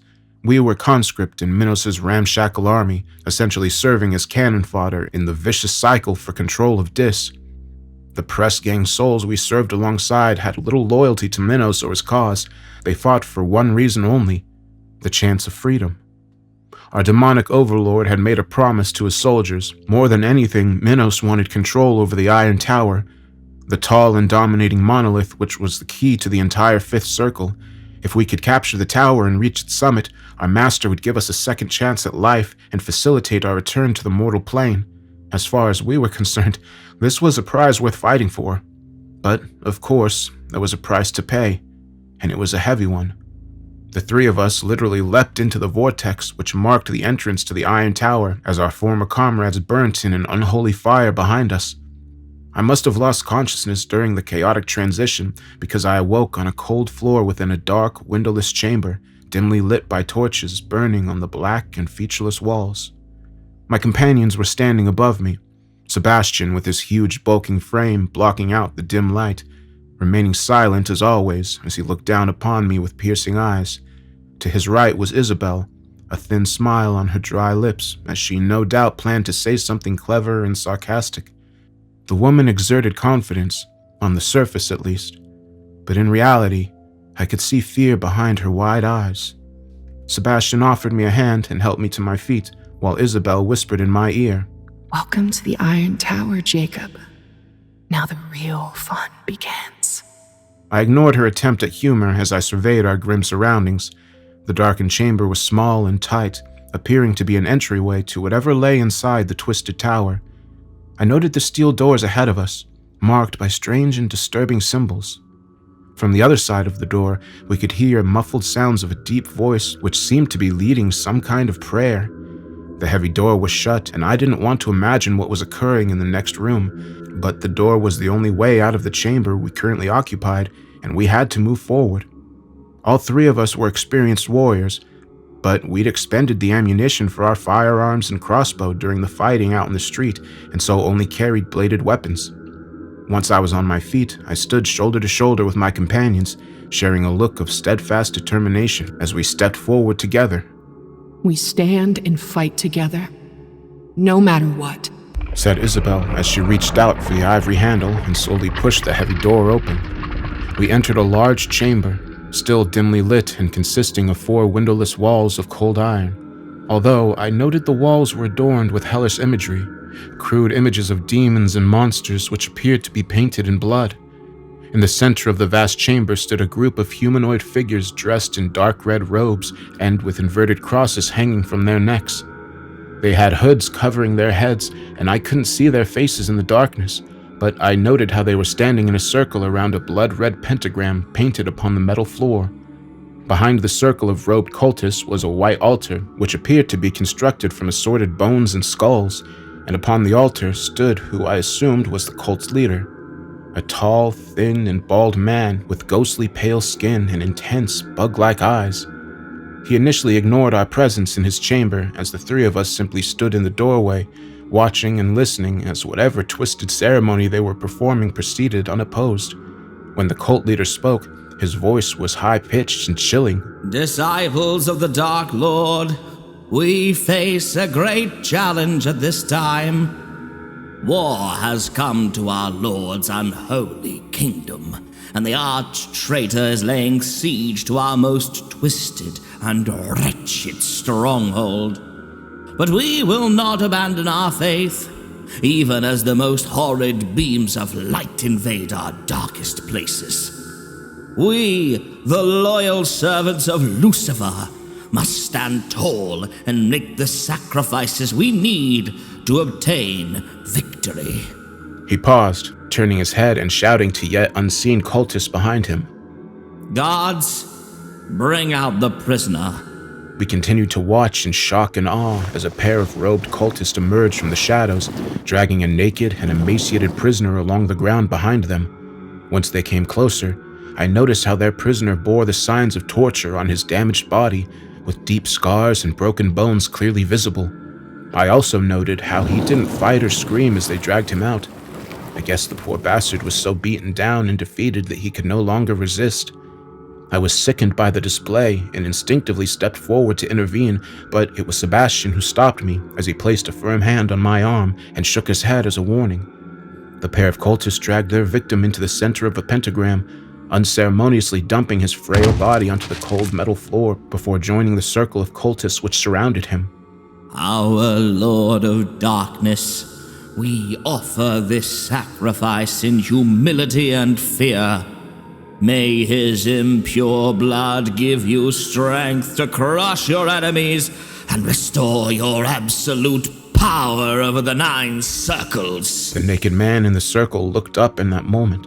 His bloodshot eyes filled with terror as he desperately searched for any chance to escape, but he found none. A moment later, and all the cultists simultaneously withdrew daggers from beneath their robes as they advanced menacingly towards their intended victim. The man screamed and tried to get up on his feet to fight, but he was too weak and soon overwhelmed. I grimaced as we watched the cultists repeatedly stab their defenseless victim. My ears were filled with the sickening sound of blades cutting through flesh and the muffled screams of their victim, his agonizing cries growing ever weaker as he slowly gave up the fight. The blood flowed across the metal floor, and I swore I could see the pentagram burning like it was absorbing the victim's life force. But the tortured soul could not die. This was hell, after all, and he was condemned to suffer here for all eternity. His body was a bloody mess by the time the cultists ended their savage attack and withdrew their blood-stained knives. The unfortunate victim continued to whimper on the cold floor, bleeding from dozens of deep stab wounds and begging for his agony to end. And then, the pale-faced cult leader spoke, his chilling voice echoing throughout the iron chamber. Ashes to ashes, dust to dust. Let it be so. With that, he raised his bony hand above his head and evoked some kind of black magic, summoning fire as if from thin air. My companions and I looked on in awestruck horror as a fireball was formed, a burning orb which hovered over the cultist's head before he thrust it forward with a mere swipe of his left hand, and suddenly the fireball soared through the air and hit the helpless victim, engulfing his broken body in unholy fire. The man screamed one last time before his body was burnt away, dissolving into ashes in front of our eyes. With the sacrifice made, the pentagram was consumed by a circle of white flames which burnt fiercely as Lucifer apparently absorbed the victim's soul. And even though his physical body was reduced to cinders, we could still hear the victim's disembodied screams echoing throughout the chamber, as his eternal suffering had surely reached a whole new level of savage horror. I shuddered over what I'd witnessed. That's not to say I wasn't familiar with acts of violence. I'd seen and participated in many such acts during my military career, but the normalization of the cruelty and savagery in hell was beyond anything I'd previously been subjected to. I continued to stare in mesmerized horror at the burning pentagram until I was shaken back to reality by Isabel. We need to keep moving. We can't stay here. I nodded my head in agreement, as did Sebastian. The 3 of us moved forward cautiously, keeping our bladed weapons to hand in case we needed to fight our way through, but we were seriously outnumbered. I counted a dozen red-robed cultists in total, 13 if you counted their leader. I didn't fancy our chances if it came to a stand-up fight, and so we planned to sneak past the cultists in the slim hope that they wouldn't notice our presence. But, of course, we weren't so lucky. In an instant, the dozen cult members turned their backs on the fire as they all faced in our direction. I still couldn't see their faces, which remained hidden under their hoods, but we could see their hideous eyes, burning red with a fiery intensity. Whatever these things were, they definitely weren't human. The daggers emerged next as all 12 cultists withdrew their still blood-soaked daggers and pointed them menacingly in our direction. The 3 of us formed a defensive line and prepared to fight as the armed cultists slowly advanced upon us. But to our immense surprise, their leader intervened as he called out to his bloodthirsty followers. Do not attack. Let them pass. Their souls belong to the Dark Lord, and only He can decide their fate. His words chilled me to my bones even after the cultists wordlessly obeyed their leader's orders. Withdrawing their daggers and standing aside to let him pass, we moved forward cautiously, keeping our weapons handy as we prepared for the possibility of a double cross. There was a second door on the far side of the chamber, which appeared to be the only way out of the room. None of the cultists attempted to stop our progress as we made our way past the scene of the brutal sacrifice, but to get to the door, we needed to pass the altar where the pale-faced warlock stood. His cold eyes followed us closely as we walked. I thought he'd keep his promise and let us go, but suddenly the warlock shot forward at incredible speed, heading straight for me and grabbing hold of my body before I got a chance to resist. He knocked the blade out of my hand with ease before taking a firm hold, pulling me so close as I was forced to look into his cold eyes and felt his icy breath against my skin. Let him go! Isabel screamed, and she held her knife up to his throat. But the warlock didn't even seem to notice as he continued to stare right into my eyes. I shook uncontrollably in his tight grasp as he spoke his chilling words into my ear. But to my surprise, he delivered what sounded more like a warning than a threat. You are entering a hell beyond your worst nightmares, and will be forced to face the darkest corners of your own psyche. You cannot trust anyone or anything. And remember one thing, Jacob. Evil begins in the heart, as impure blood is pumped through the arteries and corrupts the body. To defeat evil, you must eliminate the source. I didn't understand what the warlock meant, but was relieved when he released me from his icy grip. Go now, he said as I returned to my comrades. Proceed to the next level. I led the way, still shaken by the encounter with the ghoulish entity. I placed my hand on the ivory handle and experienced a chilling foreboding as I opened the heavy door, which allowed us to proceed to the next area. What we found behind the next doorway was a narrow spiral staircase leading upwards. It was similar to what we would find inside a medieval castle, except that the steps were forged from iron rather than carved from stone. None of us liked it. The stairs were so narrow that we could only proceed one at a time, and we couldn't see around corners, which meant we could be ambushed at any point.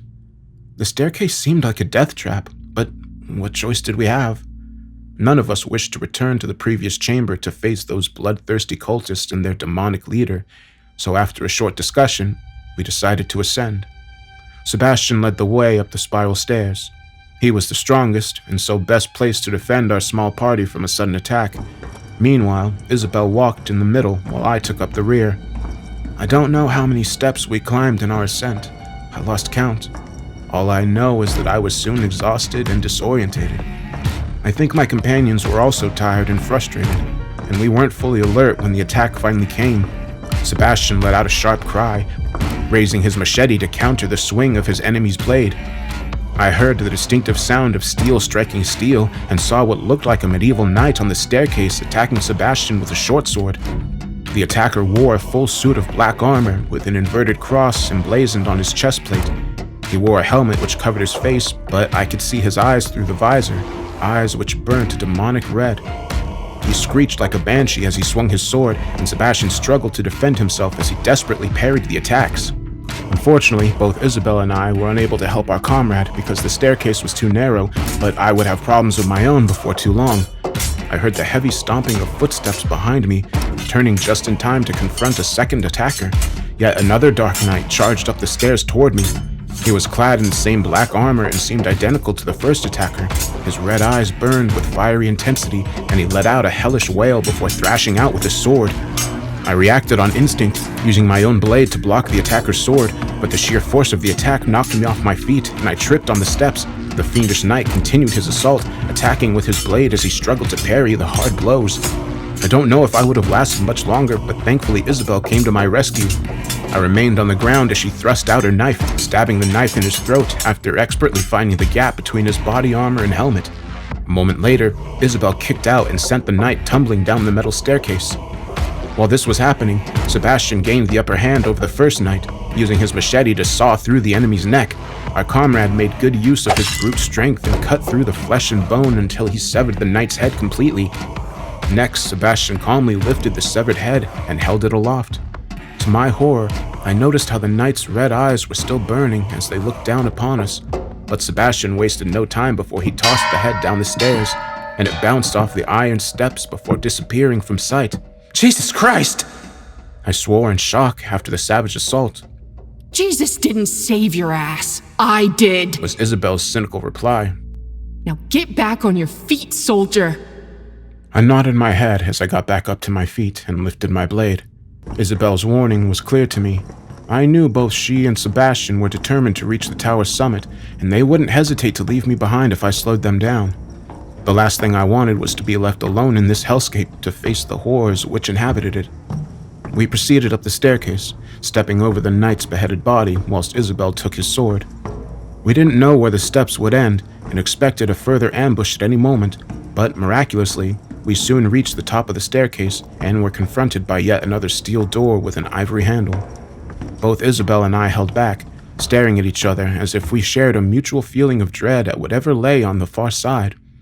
But it was Sebastian who stepped forward, placing his huge but now shaking hand upon the ivory before he slowly pushed the door open. We entered yet another dark chamber, dimly lit by torches and seemingly empty at first glance, although I noticed the foul stench emanating from inside. The chamber stank of rotting flesh and something even fouler, which certainly didn't bode well.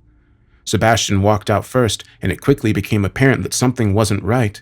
His heavy boots didn't march upon solid iron as we would have expected. Instead, his feet sank into wet mud, which apparently covered the entire floor within this last hellish chamber. Sebastian looked up at us with anxious concern in his dark eyes. He'd sunk a few inches into the mud, and it was clear that our progress through this level would be slow and difficult. Nevertheless, we had to keep moving forward, no matter how tough our journey became. Isabel and I soon followed in Sebastian's footsteps and stepped into the inexplicable field of mud. We sludged through, struggling with each step as the mud hampered our progress. I could see the next doorway at the far end of the chamber, but this was a large room, and it would surely take us a long time to make it across. Still trekking through the mud wasn't the worst horror I could imagine, but of course, the hellish chamber had yet another nasty surprise in store for us. I think I was the first to see it. A figure or creature emerging from the mud in front of us, digging its way to the surface and slowly crawling towards us. I shouted out a warning and pointed in that direction, but soon more creatures emerged from underneath the muddy surface, all heading towards us. It was only when the creatures got close that I realized these entities were people, or at least they'd once been. Mud covered their faces and bodies, but I could just make out their tattered uniforms underneath the grime and dirt. Their eyes were filled with madness and hunger, and their bodies were broken almost beyond recognition. Most were missing at least one leg, and none were able to stand upon the muddy ground, but they used whatever limbs they had left to crawl and push themselves forward. I counted at least 24, with more coming up to the surface with every passing moment. Shit! We've got to move! Sebastian was the furthest forward of our trio, and so led the fight. He tried to wade his way past the now moaning lost souls, but they grabbed and clawed at his legs and attempted to drag him down. Our comrade reacted with predictable violence, crushing skulls underfoot and slicing off their limbs and heads with his machete. It wasn't long before the ravenous souls reached me and Isabel, and we were forced to join the fight. The first living corpse attempted to bite my ankle before I brought my blade down, burying it in its skull. From that point onwards, I acted like a berserker, thrashing out and slaying zombie after zombie as I slowly fought my way forward towards the door and the only exit. All three of us were fighting like hell, but we were seriously outnumbered. I glanced to my left and saw Isabel was in trouble, as 6 zombies had surrounded her. She cried out as the creatures clawed at her legs and started to pull her down into the mud. I moved towards her, wailing like a maniac as I started hacking and kicking. Before long, I'd slayed all the attackers, cutting their rotting bodies into pieces. I helped Isabel back onto her feet, and she shot me a smile while mouthing, "Thank you." I felt satisfied because I'd returned the favor and proved my worth, but we were still in significant danger. We continued the slow, desperate fight, trudging through the mud whilst hacking our attackers up with our blades. The battle was tough and exhausting, but the three of us so nearly made it. Isabel and I managed to fight our way to the next door, but Sebastian lagged behind. I hadn't noticed during the violent chaos, but he seemed to be the main target of the legless zombies, as if they had a personal vendetta against him. We saw him about 10 yards behind us, desperately fighting against a host of the undead. They groaned and snarled in hungry anticipation while grasping their victim's legs and biting into his flesh. Sebastian roared in fury and fought back with all his might, but there was too many for him. I wanted to go back and go to the aid of my stricken comrade, but Isabel stopped me, placing a firm hand on my shoulder and saying, "It's too late, Jacob." And sadly, she was right. Soon Sebastian's strength failed, and the scrum of mud-caked bodies pulled him downwards. Our comrades dropped his machete and stopped fighting. It seemed he'd now accepted his fate. Sebastian looked towards us in the last moment, his eyes emotionless and his mouth firmly shut. I wanted to say something comforting to him, but couldn't find the words, and a moment later, our comrade was pulled under the surface, his head disappearing into the mud as the old soldier faced an uncertain but surely horrific fate. I stood watching the now empty field of mud for a long moment before Isabel once again touched my shoulder. I turned to face my female companion and saw nothing but a steely determination in her eyes as she said, "We need to keep going. We've sacrificed too much to give up now." I nodded my head in silent agreement before placing my hand on the ivory handle and pushing the door open. Isabel and I both cried out in despair when we cast our eyes upon yet another spiral staircase leading upwards. I began to lose hope at this point, fearing that there was no escape from this dreaded iron tower, only suffering and torture throughout our endless descent. Sebastian was gone now. We didn't speak his name or even verbally acknowledge his demise. I realized our ill-fated companion wasn't at peace. Instead, he'd surely been dragged to a deeper and darker circle of hell where he'd be subjected to even worse torment. This would surely be our fate too, if or when we fail. I felt like dropping to my knees and screaming in despair, but I couldn't show such weakness in front of Isabel. After a short pause, we proceeded up the staircase. Isabel led the way while I followed. It seemed to make little difference, however, because an attack could come from ahead or behind. We proceeded slowly with extreme caution, expecting to be assaulted by demonic knights at any moment. But when the attack eventually came, it was in a most unexpected form. I suddenly heard a low hissing from behind, turning to see a red serpent slithering up the stairs towards me. The snake was almost 2 feet in length, its reptilian eyes staring straight at me with predatory zeal as it continued to hiss aggressively and showed its sharp fangs. I shouted out a warning to Isabel before thrashing out with my blade and cutting the serpent in two.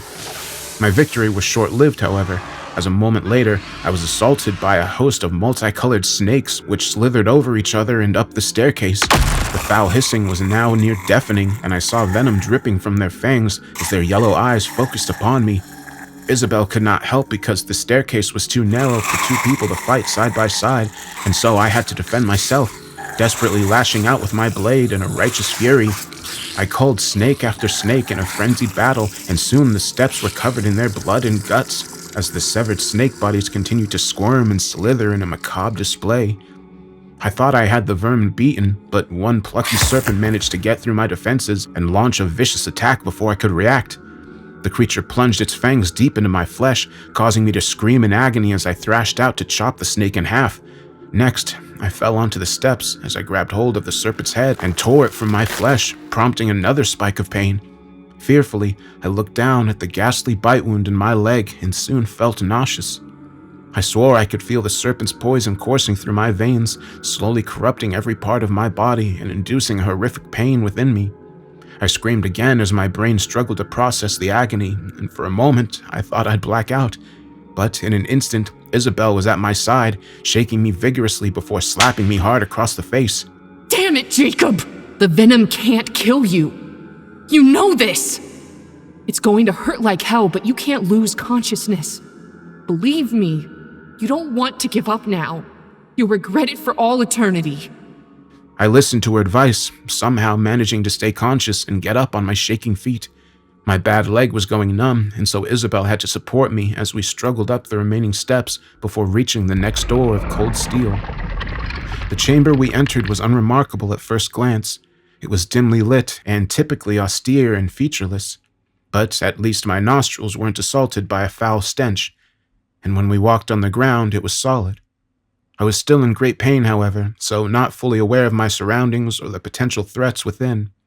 Stumbling forward, I failed to notice Isabel's sudden change in demeanor as she no longer retained her tough and confident persona and instead took on an uncharacteristic vulnerability. She let go of me and slowly walked toward the center of the dark chamber. I wonder what was drawing her until suddenly an inexplicable vision materialized in front of me. I thought I was hallucinating at first, but clearly Isabel saw it too, as she slowly proceeded toward the scene.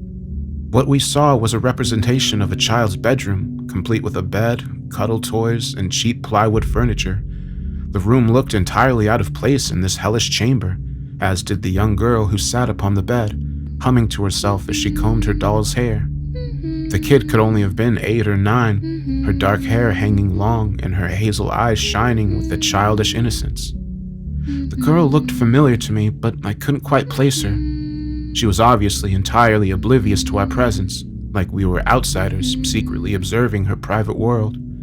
I felt very uncomfortable and unsettled, but noticed how my companion had become emotional, with tears openly rolling down her rosy cheeks as she watched the scene intently. And then, all of a sudden, the bedroom door was violently kicked open and a thuggish figure burst inside. The man looked huge to the little girl, his muscles bulging and face burning a bright red. I saw the thug clenching his fists as he screamed at the girl with a frightening fury. God damn it, Belle. Didn't I tell you not to leave your bike in the driveway? The girl was clearly terrified as she jumped off the bed and cowered in the corner whilst whimpering. I'm sorry, Daddy. But his anger didn't diminish as he charged forward and grabbed her. I'm so sick of this shit. He roared before striking his daughter hard around the head. She cried out in pain, but this didn't stop the animal from hitting her again. Finally, the abusive father ended his sickening assault, leaving his innocent daughter bleeding on the bedroom floor as he stormed out of the room and slammed the door shut behind him. The scene was sickening and disturbing, even compared to the horrors I'd already witnessed. Nevertheless, I didn't understand why the tower was showing this to us, but I soon got my answer. The girl continued to cry whilst rolling up in a ball on the floor, but suddenly a new voice could be heard. A disembodied, unnaturally deep, and decidedly inhuman voice which chilled my very soul. It's not going to stop, you know. Not unless we stop him. To my surprise, the girl responded as if she recognized the invisible entity speaking to her through the walls. I told you to leave me alone. I don't want you here. No more games, Belle. You know what must be done. He's my daddy. He'll keep hurting you. Only I can stop him. I am your last friend, Belle. The only one who can protect you. And I will save you, my child, if only you ask. I'll keep you safe forever. And all I ask in return is your love and loyalty. Those last words chilled me, and it seemed like an eternity passed before the girl finally answered, whispering her one-word answer just loud enough to be heard. Okay. With that, the image of the child's bedroom disappeared into thin air, and we were alone once more. I looked to Isabel as she glared back at me, her reddening eyes now focused like those of a deadly predator. And suddenly it all came together inside of my confused brain. Isabel was Belle, and we'd just witnessed a memory from her violent past. She'd made a deal with something evil to escape from her abusive father, but now there was a price to be paid. The temperature in the chamber suddenly dropped to freezing, and Isabel's hard stare cut through me as she spoke slowly and carefully in a cold tone. So, now you know.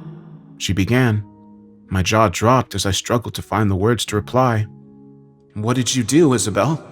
I asked fearfully. I noticed how her hand was poised on the grip of her sword as she explained.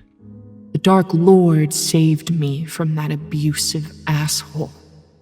He gave me my life back, and I've served him ever since. They used to call me the Angel of Death. Did you know that? I was a sniper, the best in the business. How many souls did I send down to my master? Honestly, I stopped counting after I reached double figures. Send them all to hell. That was my motto. I served Lucifer well in the mortal realm, right up until the day they dropped a 1,000-pound bomb on my head. I shook my head, hardly believing what I was hearing. I don't understand. I blurted out. You fought for Minos, not for Lucifer. You recruited me into this rebel army. She smiled cruelly before replying. I was never loyal to Minos. The Dark Lord sent me to infiltrate his forces and act as a spy within the traitor's army. I performed this task to the best of my abilities, but what I really excel at is sending fresh souls to the Ninth Circle. She paused momentarily before delivering the killer line. That's where you come in, Jacob. I noticed how she started walking slowly towards me with her blade drawn. Sensing the threat, I started to back off whilst reaching for my own weapon. Why? I asked in confusion. Why me? She shrugged her shoulders whilst continuing her menacing approach. Don't ask me. I'm just following orders. Lucifer wants you, Jacob. I guess he sees potential in you. But take my advice. Don't resist. This will all go a lot easier if you just let it happen. She smiled thinly, her eyes gradually changing color to blood red as she raised her sword to attack, but my heart was filled with defiance. Isabel had betrayed me, but I had no intention of going down without a fight, nor would I ever willingly serve the devil. I was still suffering from the snake's venom, and so was in a weakened state, but nevertheless, a surge of adrenaline pumped through my corrupted veins as I launched a preemptive strike, thrashing out with my blade in an attempt to slice Isabel in two. She parried my blade, but this didn't deter me. Using my last reserves of strength, I struck again, this time slicing Isabel deep across her chest. But to my horror, she hardly seemed to notice the wound. Instead, my opponent merely laughed sadistically, her red eyes burning bright as she launched a retaliatory attack. Deftly and precisely using her sword to test my defenses, I managed to block her first few attacks, but then she went low and cut my thigh. I screamed in pain and stumbled backwards. Isabel laughed again and she went in for the kill. I was weak and in a lot of pain, and I realized I wouldn't last much longer. But strangely, at this moment, the cryptic advice of the warlock came back to me. Trust no one. Corruption comes from the heart. Destroy the source. Isabel clearly no longer considered me a threat as she raised her sword and prepared to cut my head off. I knew I only had one chance, and so took a deep breath and made my move, thrusting my blade deep into Isabel's exposed chest. By luck or skill, I struck the right spot, the force of my thrust penetrating her ribcage and plunging straight into her heart. Isabel didn't seem to acknowledge the injury at first, as she looked down at her wound in confusion. But suddenly, she cried out blue murder, the red in her eyes fading as her body literally fell apart and dissolved into ashes in front of my very eyes. I stood in shock for a moment, hardly able to believe what I'd just witnessed. I reckoned Isabel was now with her master in whatever hellscape he called home. The devil would surely punish my former companion for her failure to capture my soul, but this wasn't my problem. I did wonder whether everything she told me was a lie. Perhaps there was no way out of the tower, and I would never escape this vile place. Nevertheless, I had to try, even if there was only the slimmest chance of freedom. I was a wreck by this point, my legs sliced open and the serpent's poison still spreading through my system, but I wouldn't give up, finding reserves that I never knew I had as I limped through the chamber, opened the next door, and practically crawled up another staircase to reach the final room where I would be forced to face my personal demons head-on. As I pushed through the heavy door, I stumbled into a chamber straight out of my nightmares. Before me was a fierce inferno, a house burning against a dark horizon, with bodies strewn across a grassy field as bloodthirsty killers whooped and fired their rifles into the air in the foreground. I physically shook as I slowly walked forward across the wet grass, which had inexplicably appeared underneath my feet, and felt the heat from the flames against my skin. There were tears rolling down my cheeks as I walked in a daze towards the inferno, and an immense guilt ate away at me. Because, you see, I'd been here before. Back during my mortal existence and the seemingly endless war I'd fought in. The soldiers celebrating this vile atrocity were my former comrades. Soldiers turned crazed killers, dancing in the heat of the fire they'd lit, and there was worse to come. I already knew what to expect, but the horrific scene I was forced to relive almost broke me. On the wet grass were 4 fresh bodies laying outside the burning house. each one showing signs of multiple stab and bullet wounds as their innocent blood seeped into the dark soil. The children were the hardest to see, a boy and girl, both under the age of 10.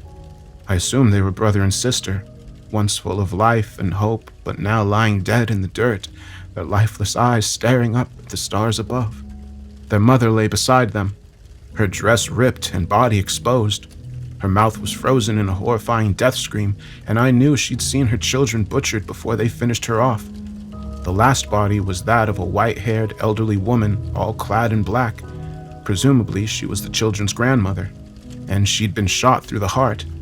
The final look on her wrinkled face was one of pained resignation. I turned away from the bodies in shame, looking with disgust upon my platoon mates who'd committed these murders and now celebrated their wickedness without remorse.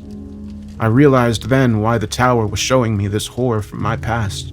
This atrocity was pure evil carried out by the hands of mortal men, and not even the deepest depths of hell could match what we'd done to one another on Earth. I froze where I stood, my emotions overwhelming me as I sobbed uncontrollably and wished the ground would swallow me up. In a way, this is what happened. As the horrifying scene disappeared in front of my eyes, the burning house vanished and the cheering soldiers were pulled into the darkness, and all that was left there were 4 bodies. Except they were no longer the empty vessels of innocent souls. I could only watch in stunned horror as the dead rose, all 4 transformed into something vile and hateful, hissing zombies with ravenous eyes and gaping mouths. They advanced upon me with their bare hands extended like claws, apparently intent on gaining bloody revenge. For a moment, I considered letting them. After all I'd done, I surely deserved this, but no, I wouldn't give in to the tricks of the tower. I had to keep fighting. At this point, I could barely stand, let alone walk, as the pain from my injuries was nearly overwhelming, but somehow I summoned the strength to go on, limping towards the steel door at the far side of the chamber. I could hear the vengeful ghouls behind me, rambling along slowly, but making good progress as they snarled and hissed in spiteful anticipation. I didn't turn around as I shuffled across the cold metal floor, my whole body aching with every movement. I got within 10 yards of the door before I collapsed in exhaustion, no longer able to walk and so reduced to crawling. The zombies were right on top of me now, grasping and clawing at my dragging legs as I desperately tried to kick them off. I felt helpless as they began to drag me backwards, and I was sure I was done for, but to my immense surprise, the attack ended as abruptly as it had begun. I turned my head in astonishment, only to see the murdered family standing and watching me. They suddenly ended their murderous assault upon me, and their dead eyes were no longer filled with hate. Instead, I saw a deep sadness in the women and children as they looked down upon me. It was almost as if they pitied me. All I could do was make a wholly inadequate apology, mouthing, "I'm so sorry." With that, I turned my back on the victims and continued my slow retreat, finally reaching the door and pushing my way through to the other side. I stumbled in surprise, only just stopping myself from falling over the edge. Amazingly, I'd made it to the summit of the Iron Tower, surviving against all odds. I suppose I should have been relieved to escape the dark and seemingly endless staircase and hellish chambers, but the world I emerged into was hardly an improvement. Instead of sunshine, I was faced with a blood-red sky, and the air was anything but fresh, as my nostrils were filled with the foul stench of death, decay, and burning flesh. My weary eyes slowly scanned downwards as I heard the distant cries and clashes of far-off battles. Several hundred feet below me was the doomed city of Dis. Hell's capital was seemingly infinite, as all I could see in every direction was crumbling buildings and military fortifications. There must have been hundreds of fires burning across the hellscape, and the city streets were full of broken and torn bodies. But most chilling of all were the huge, towering demons who stalked the streets. 60-foot-tall giants whose roars filled the rancid air as they literally stomped on any lost soul still foolish enough to be caught out in the open. These wicked minotaurs were Satan's elite troops, the core of his vile army tasked with crushing Minos' rebellion. I had seen one when I arrived in Dis, but that demon was dispatched by a horde of bloodthirsty zombies fighting for the rebel army. But it seemed the tide had turned. Lucifer's foot soldiers now dominated the battlefield as dozens charged through the city, crushing and destroying everything in their path. I noticed how they were advancing toward a central point, which I realized was the pyramid-like structure where we'd been briefed before we were sent into battle. Satan's forces were surely gunning for Minos, and I reckoned his foolish rebellion would soon be over, but I didn't care about any of this. I was done. The pain overwhelmed me as I collapsed onto the cold metal balcony, the tower's spire above me and the burning city below. I had been promised my freedom if I reached the summit, but it seemed this had been yet another lie. I was distraught and entirely beaten. I did consider throwing myself off the edge, but what would be the point of that? This was hell, and I couldn't die for a second time. It seemed there was no escape, and I was in fact doomed to an eternity of torture and suffering.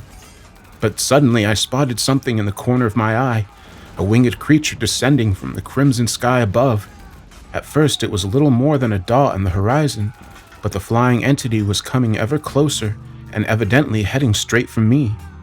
I didn't have strength to fight or flee. Instead, I merely looked up to see my attacker, but to my surprise, I was temporarily blinded by an intense white light which emanated from the winged creature. I shielded my eyes as the entity landed with a heavy thump on the metal just yards from where I sat. Fearfully, I raised my head to observe the interloper. I expected a harpy or a winged demon, an ugly and fiendish beast from Hell's legions. Instead, I cast my weary eyes upon something ferocious yet beautiful. Towering above me was a tall humanoid figure, easily 12 feet in height, and clad in shining armor which covered her breasts and torso. I say she because the entity was definitely a woman, a stunning creature with long blonde hair and piercing blue eyes, filled with strength but also compassion. She carried a mighty sword which would surely light up even the darkest of places, but she did not draw the weapon to threaten me. Instead, she spoke in a song-like voice which was both booming yet comforting at the same time. Rest easy, my child. I mean you no harm. My jaw dropped as I struggled to speak through all the pain and shock. What? Who are you? I eventually muttered. I swore she shot me a smile through her ruby-red lips before responding. I'm Ariel, and I serve the one true Lord. I was in awe, not believing that something so beautiful could exist in a place so evil. Ariel was an angel, of course, but she was a long way from home. Why are you here? I asked sheepishly. To observe. Look. She pointed her sword to the city below, where an epic battle was about to occur. I could barely see him at first, but Minos used his great power to rapidly grow in size, and his body was soon the size of the demons charging towards him. He maintained the form of a bearded giant, but with a thick snake-like appendage wrapped around his immense body. The demons roared as they launched their assault with fiery swords in hand, but Minos remained calm, using his serpent tail to thrash out and strike the monsters. Several demons fell, their giant bodies collapsing and crushing the buildings behind them, but the attackers kept on coming. Next, Minos used his dark powers to summon fire from thin air, propelling fireballs which consumed the advancing demons. Clearly, Minos was extremely powerful, but he was also heavily outnumbered and soon began to falter under the relentless assaults. Then suddenly the surviving demons stopped their attack, forming a circle to prevent Minos from escaping, but not driving home their advantage. I didn't understand why at first, but then I saw it. Another huge winged beast soared through Hell's sky, but this creature was no angel. Quite the opposite, in fact. I froze upon witnessing the monstrosity. A gigantic dragon colored jet black. The beast was easily the size of a bus, with a vast wingspan, burning red eyes, and a huge maw full of razor-sharp teeth. I had seen the monster before, shortly prior to my entrance to the Iron Tower, and I knew who he was. Lucifer. Satan. Lord of the Flies. The devil was here to deliver bloody vengeance upon the traitor. Minos looked up at the last possible moment, and even from a distance, I could see the terror in the giant black eyes. The beast breathed fire, delivering a stream of white flames which hit Minos from above and set his exposed body alight. The giant cried out in agony as the dragon dived into him with its sharp talons exposed. Minos fought back with whatever strength he had left, using his tail to lash out at the beast. He managed to drive Lucifer back temporarily, but couldn't last for long. I watched in shocked awe as the fire engulfed Minos and Lucifer went in for the kill, knocking his opponent down to the street before he bit deep into the still screaming giant's flesh, eating the traitor while he still lived. I turned away in disgust, not wishing to witness the sickening scene which would surely follow. Instead, I looked to my angelic companion, noting the sadness in her deep blue eyes. "So, it's over?" I said quietly. "Minos' rebellion has failed." Yes, Ariel replied with a tone of deep regret. Lucifer has regained control of his unholy kingdom. His power has been weakened by this civil war, and it will take him some time to recover. But sadly, he will eventually rebuild his armies and once again threaten the mortal realm. This warning brought a fresh chill through my broken body, but in that moment my thoughts were entirely selfish. What about me? Ariel glared down at me with anger, and I feared I'd made a terrible mistake. What about you? The words almost stuck in my throat, but somehow I managed to reply. "I didn't kill that family. I did nothing," was my pathetic justification. You did nothing. Ariel replied in an accusatory tone. You just stood and watched. And I knew she was right. Perhaps I was right where I belonged. But Ariel wasn't quite done with me yet. She sighed deeply, looking back towards the hellish horizon before speaking again. Our Lord is merciful. The promises made to you were not his. Nevertheless, he will grant you a second chance at life. However, there are conditions to your release. You must follow a righteous path. We will not tolerate you returning to your old ways, Jacob. There were tears rolling down my cheeks as I was overwhelmed with uncontrollable emotion. I won't, I spluttered between sobs. Never again. Ariel turned towards me once again, her blue eyes now filled with compassion. She reached out to touch me, and when her hand touched my skin, I was taken by a bright light and pulled from the depths of hell. I can't really explain what happened next. In a blink of an eye, I was back on Earth, back in the muddy field where I'd met my end. I heard the dull click as my boot made contact with the hidden landmine, but my fate had been altered by divine intervention. This time, the mine did not detonate, and I was spared. God had given me a second chance, but I still remembered everything, and so this is my story. But I see it not as the end, but rather the beginning. I deserted from my unit soon after my near-death experience. I just couldn't face the bloodshed and carnage any longer. I haven't decided to do with my second life, but I know I'll never lift a gun again. Never again will I inflict violence upon my fellow man, and I intend to spend the rest of my mortal existence trying to do some good in this screwed-up world. And that's all I have to say. Peace be with you, my friends.